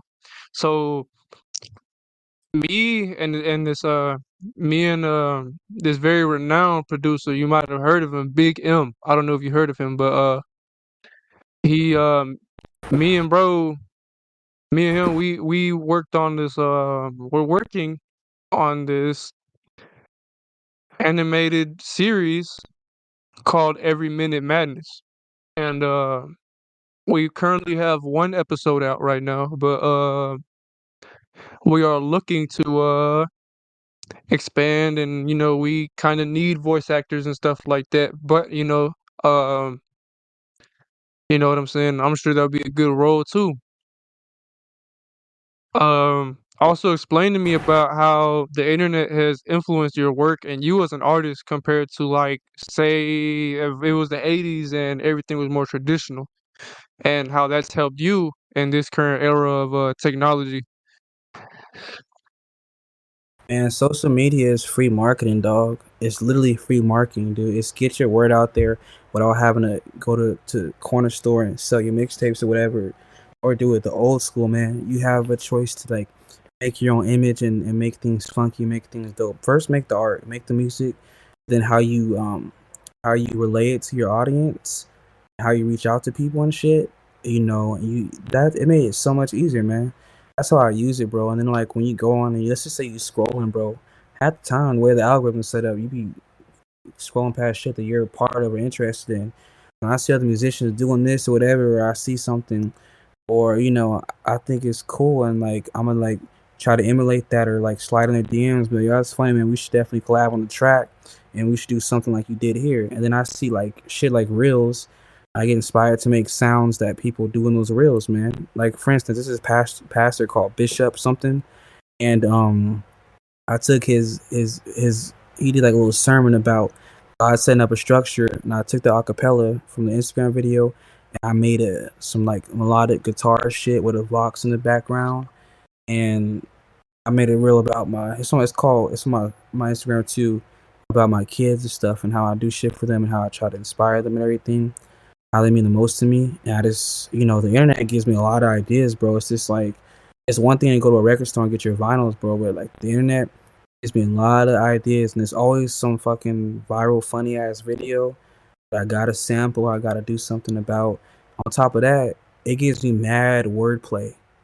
It gives me mad wordplay. You know what I mean? I can use references from the internet, I wrote like a bar the other day. He said, I think it was like I wrote like, "Fuck all y'all. I'll talk to y'all later." You get slapped in the face like you disrespected Jada. All right, you get slapped in the The face Will like you Smith. disrespected Jada. Okay, yeah, Will Smith reference. You know what I'm saying? Had that event not happened, I wouldn't have came up with that punchline. So like, it like in case I'm like, let's say I'm in a battle or some nigga dare battle me on the street out of nowhere. I'm shopping at Walmart or something. I got that bar right there, that disrespected Jada punchline. I got that, or I gotta make a dope ass beat. I want to write some catchy ass punchlines. I got those bars right there on deck. You know what I mean? Like, I got like, I'm unbreakable, like Double O Bruce Willis. Unbreakable is a movie that Bruce Willis played in 2000. So I'm unbreakable like Double O 2000 Bruce Willis. So everything is just out there for grabs, man. It sparks a lot of creativity. It's just another library of ideas for me. That's what the internet is to me. I use it to market and network all my shit, bro. So I make sure I use it to the fullest potential. I don't waste time looking at booty or nothing like that, or being thirsty and shit, or like I don't do that shit, dog. I be networking. If I am looking at booty, it's cause that booty is gonna be getting me paid. Like not in that way, but like it's a nice girl that she probably market my stuff and everything like that, and we cool like that. You know what I'm saying? If that ain't the So most like I pimp, said, if I that ain't told the you I most used. pimp thing I heard all day. Yeah, man, like Yes. this is factual, man. You can't be wasting time, bro. 'Cause It's that crazy. they want your money, bro. You gotta figure out how you can make money with them. You know what I mean? You gotta come to an agreement because girls get all the attention. So if your brand is being represented by this girls getting all the attention, that's how you can get the attention. Y'all sharing the fan base, before you got people that listen to you, bro. Because you know what I'm saying. If you look at all the algorithm, a lot of them girls got a lot of love and shit because niggas is thirsty. You feel me? So when you put that shit over there, you can talk to them. Hey, let's collab. Let's do this. They see your shit and they discover some new music because they was on the shorty's OS and shit and they heard your shit. They're like, yo, this shit is pretty dope. Like the girl is nice, naked, but what's this track right here? They find out, oh, it's Kris. Oh, it's Kris with a K. Oh, that's that song, Nasty Me. That shit fire, dog. And they slide in DMs and you have a conversation like, yeah, man, I was watching that one BBW and on her reel and stuff, and she had your song playing. I was like, oh, really? Boom, just like that. You know what I'm saying? And then that way, like I said, I'm working on merch. The merch drop, they're going to support you and shit. They support the movement. So the internet, you gotta take advantage. I always tell people like social media is a gun. You gotta use it correctly. You feel me? You misuse it, it's gonna backfire on you. But use it correctly, man. Play chess with it, bro. Don't waste time. Invest time. Learn how to learn that shit, dog. It's important because it's 2024, man. We ain't selling mixtapes out of the trunks of our caddy anymore. You feel me? Like we on the internet. Internet is talking. They love shit that's buzzing. You got a catchy ass track, a dope ass track, good quality. It's gonna make waves. You put money behind it, collab with the right people. It's gonna make waves, and that's how you do it. You really gotta take that advantage. Otherwise, man, you're just wasting time, bro. You look at my profile, man. That shit's like, no matter what I make, memes. It's all directing back to like me musically somehow, some way. That's just playing chess, man. That's the internet's influence on me, bro. Man, I don't be one of them dudes that just be following people just to like see what's trendy or whatever. I use what's trendy. I don't just discover it. I use it.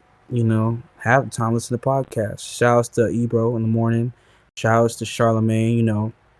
I was learning shit from them, and you know that's it. Because the internet is just the internet, but there's the real world. So I love the real world, but I use the internet to my advantage, bro.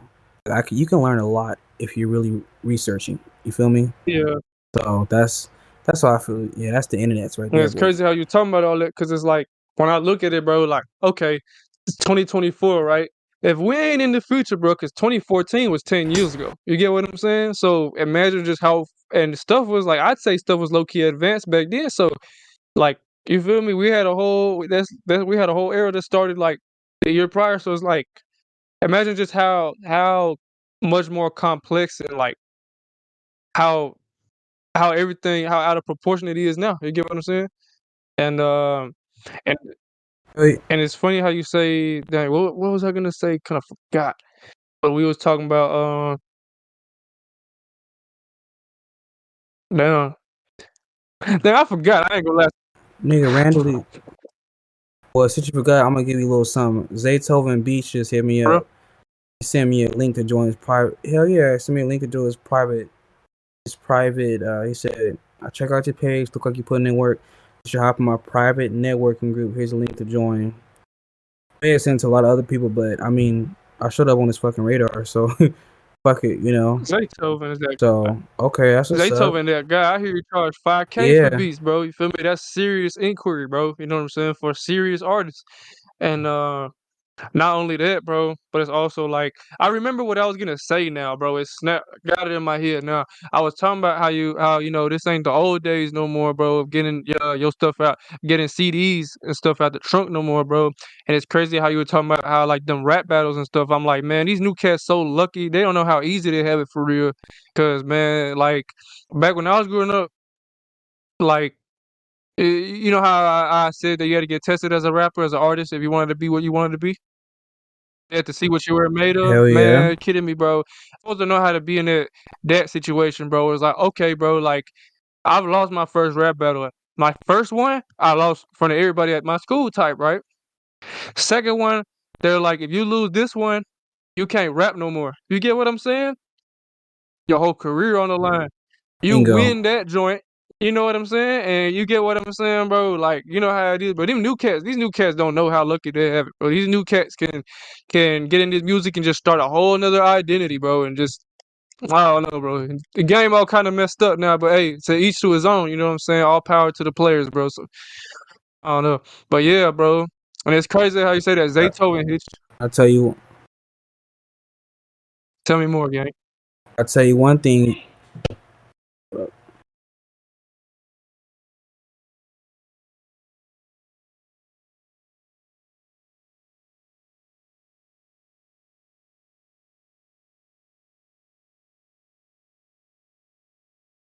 But like I was saying, what's it called? The more groundwork you put in, the fact that we had to, like the fact that we had to take those steps instead of just like everything that's happening automatically, shit pays off more in the end. It pays off more in the end, bro. Like we had to, it may have been longer. Like I said, we literally was like mixtapes out of the back of a caddy type of shit, you know, like the actual fucking rap battles and stuff like that. And that, you know, like I said, bro, first mixtape was like at my college campus in MSJC. The whole process that made us stronger. That made us like that made us appreciate the work. Now we got a lot of easier tools that weren't there at our disposal. Is there anyone in specific that has meant a lot to you in your music career, such as your family, favorite artists that you've looked up to, or just artists in general that have influenced you? And as well as if there's anything that you want to say or make heard to those that listen to you, and is there any shout outs that you want to give out and mention at this time? There's a list of shout outs. There's a lot I can have to be thankful for. But when it comes down to as far as like mainstream artists and like work ethic, we're gonna go with Tupac and Nipsey Hussle. All right, we're gonna go with Tupac and Nipsey Hussle. Tupac was he was really versatile. He not only just rap, my dude was acting. He got the year after he got out of jail for that shit he was in jail for, dog. Put in mad work. Nigga still dropping albums after he dead, bro. You know what I mean? Everybody know he resonated with everyone, not just the rap community. He resonated with everybody, different races, backgrounds, ethnicities, that type of love and stuff. You know, it sucks that he had to go so young and shit. Unless he is in Cuba, but you know, I hope he's but, in Cuba. and then you got yeah, bro. I'm like, if he is, bro, that's wild. But and you got neighborhood Nip, bro. The way he catered to his community and his work structure and how he had tunnel vision in it, and like you know how he put so much craft and like you know the marathon clothing, you know, his collab with his brothers and shit, the work ethic and everything. Always dedicated and shit. You know, he had to go young too, but his work ethic and him and Tupac kind of remind me of so close together with their work ethic and their versatility and their graciousness and shit, and how they followed God as well and came out with that quality shit, man. You know, and their music it resonates with everybody and it's like a lesson. Now, when you got shout outs, man, first of all, we're gonna shout out to Suttles who's been listening the whole time. Shout outs to you, dog. Shout outs to you too, Craig. Shout outs to Suttles. I've known Suttles for I think maybe going on 4 years. You know, we all have made music together. He's been there for me. He's known a lot of the shit that I've been through, the storms that I've been through, and we still made music. He's a percussion king. I learned a lot from him. He's did a lot. We did a lot with collabs, and hopefully I'm gonna be able to go out there to Kentucky to work with him and chill with him. So that's a big. We're working on a project. Him and Terrence too. You know, shout outs to the Arizona homies who were always there for me. Like rest in peace to HDX. We got Toad Man out there, Lil Nate, Isaiah Breeze, the whole swamp. Their family was always like a family to me. Hold up, they got Lugie and shit. But got Prosperous, the homie Edward, who's really been there. He was always ready to hop in the studio. We perform with him. We were like brothers. I had some issues with my crazy ex. I was able to spend the night at his house to vent with him. Always went to his house to record. Alvaro, he's in Colorado now. Call him Bomb T. Shout outs to you, dog. I miss you, man. We stay intact. I got people out there in Arizona like Josh Archer who always had me on the ciphers and shit. Recorded his studio. We did collab tracks together. We got the homie Josh, because the tattoo shop is also the guitarist. I call him the Modelo King and shit. We don't talk much, but he was always there. The homie Hogs, Mikey, other producer who he gave me his kit. I gave him like a lot of kits in exchange for his drum kit. He always been there for me. Like he's made beats for me. I rapped on his shit in the studio. He's an entrepreneur too. Respect his hustle. Shout outs to Damien from God Driven Clothing. The entrepreneur side of him. He hit me up recently to engineer some of his stuff and learn from me, and he's another musician too. I got my sister out there. She's not my blood sister, but she's like a sister. Her name's Shabi. She's ill as fuck. We used to live together too.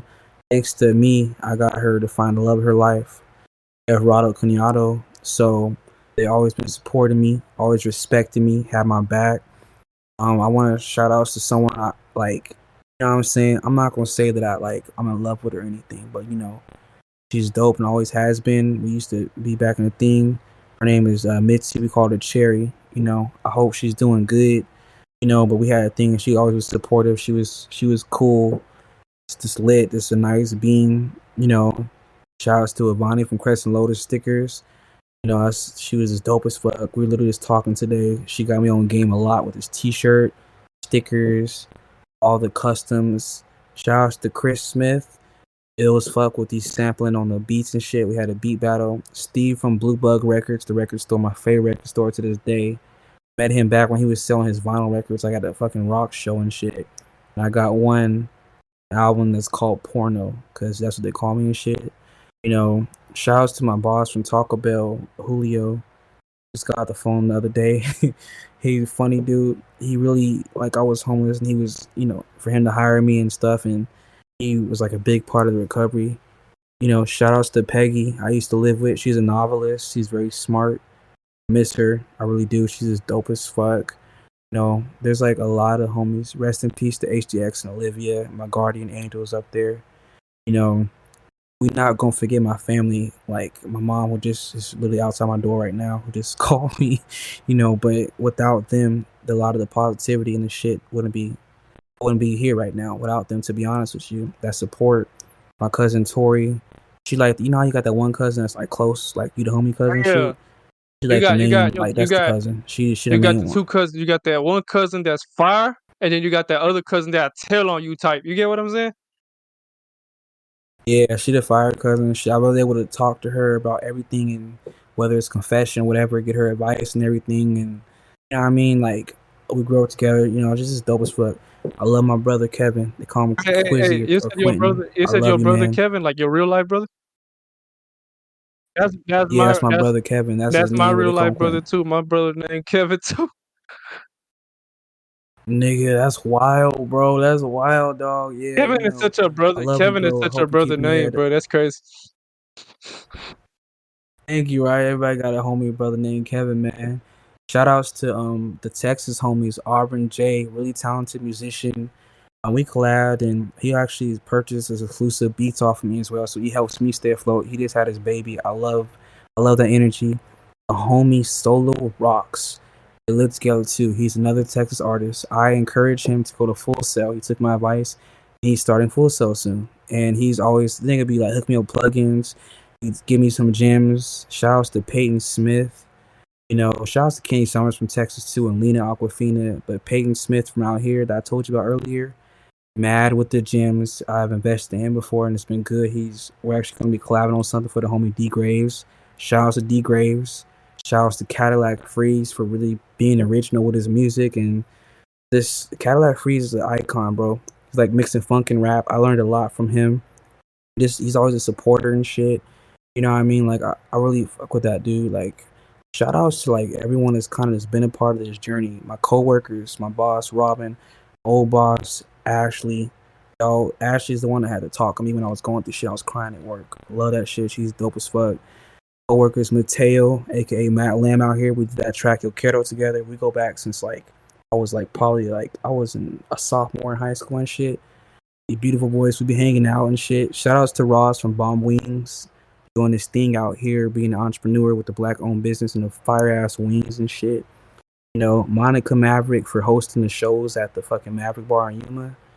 Like you go to, you know what I'm saying? Like Fade Records Entertainment, out in San Luis, Arizona / Yuma. You know, that's 5P, Monkey Face, Lorenzo from Phoenix, Euphoric. Very talented individuals that stay consistent with music. Like I don't, like they're cool as fuck. Like we haven't collabed, but like we're bound to, and they've always been supporters and shit. You know, shout outs to Mama K. Mama K is like, yeah, I met her in the laundromat, and she just like some ride or die shit. You know how I told you, like I don't know if I get married or some shit. Yeah.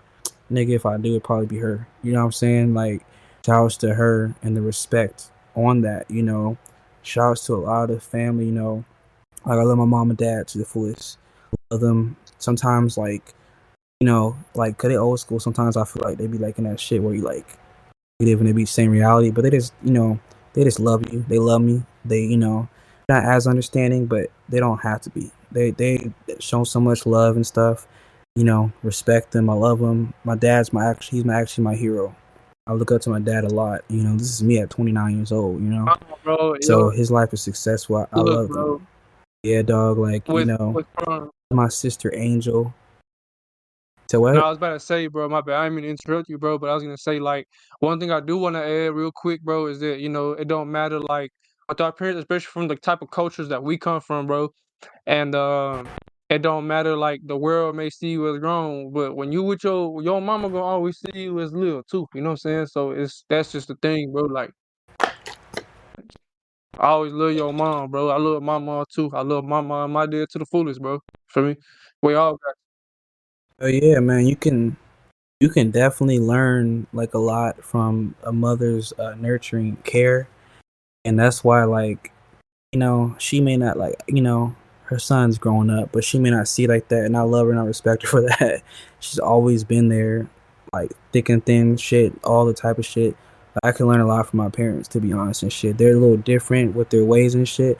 I'm more of the patient, understanding. There's many opportunities, but with the way they are, it kept me on track, and I learned a lot from them. And the survival skill that I have is some shit that they kind of. I mean, I learned how to survive by going through hell, but the confidence and the pride that I have, it came from them. The respect that I show to people, to elders, to strangers on the street, is the respect that was raised at home. So, like I said, I'm blessed.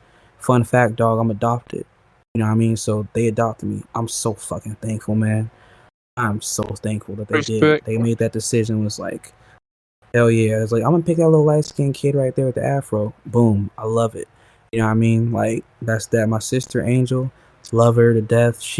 I went to Ice Cube concert because of her. She won tickets off the radio show. She gave them to me. You know what I'm saying? That's love, bro. And I mean, she did. Yeah, sometimes like we bump heads. We're supposed to, bro. But she's so intelligent. I could learn a lot from her. I literally could. She got like a fucking bachelor's and associates, and her bachelor's in business and marketing or something like that. SDSU. Really intelligent. I love her, even though we bump heads. I don't care, bro. Like, she cool. She's just dope as fuck. My whole family is squad. And let's love them all. My favorite auntie, Tisa. We don't talk as much as we used to, but she always my favorite auntie. She just lit. She's a dope person. She's a disciplinarian too. I love her. I miss, shout outs to cousin Aaron, cousin Aaron, cousin Lamar, Aunt Maureen, love you. Rest in peace, Uncle Henry. I love all your kids. Lil Marmar. Mars' girlfriend who made the bomb ass Basole. You know, shout outs to like a lot of the people. There's like a list, man. I can be here all night because I'm really that person that is the flowers to people and shit. Shout out to There's your like a daughters list, but too. there's You feel me? Shout out to all. oh yeah, like my kids are always there. My kids are like, man, like without them, I'm not stable. You know what I mean? I'm not me. So like, I'm thankful that they're here. Like they're a big, great deal. Hopefully they listen to this and they'll be like, yeah, but Jaden is so fucking smart and he's a nice kid. He's a nice kid. Like I said, I wish I was him at that age, but I was kind of different. But he's cooler than what I was. And taller, nigga. You know. Samantha is really into music. Really into music. Really like nice no matter what. I just got the video chat her not too long ago, and I was grateful that she was at her Nino's house to do that. Shouts to you, Nino, Ricky, and Nina. So you guys are like the best. Shouts to y'all family out there, the whole Yuma squad, bro. You know, my youngest daughter Savannah is a fucking gem. Haven't got to know much of her, but I'm still like, I mean, I remember the last time me seeing her before I moved, bro. Her grabbing on my beard and stuff like it was a toy. She really loved me. It was like so passionate, man. Like I'm the happiest around my kids. You know what I'm saying? Like that's like shout out to all three of my kids for this kind of this being there, just being themselves and not and just being cool kids. I can literally say I have the coolest kids, dog. I can say that, man, and mean it. You know what I mean? Like they not even bad either, bro. I was a rowdy kid, man. Like all over the place type of shit. Like, I wasn't bad, but I was bad. You feel me? Yeah. Like I got that ass whooped for a reason. You feel me? They obedient. They obedient. They didn't get that shit from me. They obedient. They calm. They collect. Yeah, they be hyper, but they respectable. Daughter, my oldest daughter, she does this thing where she likes to offer me food, even if I made dinner for her. She offers me food first before she eats. That's some shit that I would do, bro. I'm always the person giving the shit off my back, and that's who she is. So I love all my children, how they have those traits that I have and shit, you know, and everything, man. And you know, I'm just kind of just grateful just to be here and all the people that helped me throughout this journey. I love y'all from the bottom of my heart. If I skipped your name, I'm sorry, bro. It's nothing personal. There's a lot of y'all to thank because it's been a long ass marathon, you know, and all you guys have been helpful. But I'm gonna just say this: people out there who rock with me, just know you're validated. You're not forgotten. I appreciate every ounce of you, every ounce of your energy, and every ounce of your support. You know, so it's all love from here. I hope y'all keep doing big things. Don't let anybody tell you you can't do shit, dog. Just let yourself tell you that, and don't tell yourself that, bro. Don't stop, man. It's not about the setback. It's all about the get back, bro. If the door closes, it's because the window has to open. So y'all don't give up out there, man. And to my future wife, whoever you end up being, I'm sorry I'm getting you fat. 'Cause I love to cook and I love to eat. That's fine, man. And I know you want me to put that in quotations, right? About never giving up and stuff like that Hell and yeah, opening up a bro. window. I got you, gang. Where can they find you on social media? Yeah, Oh dead. my bad, yeah.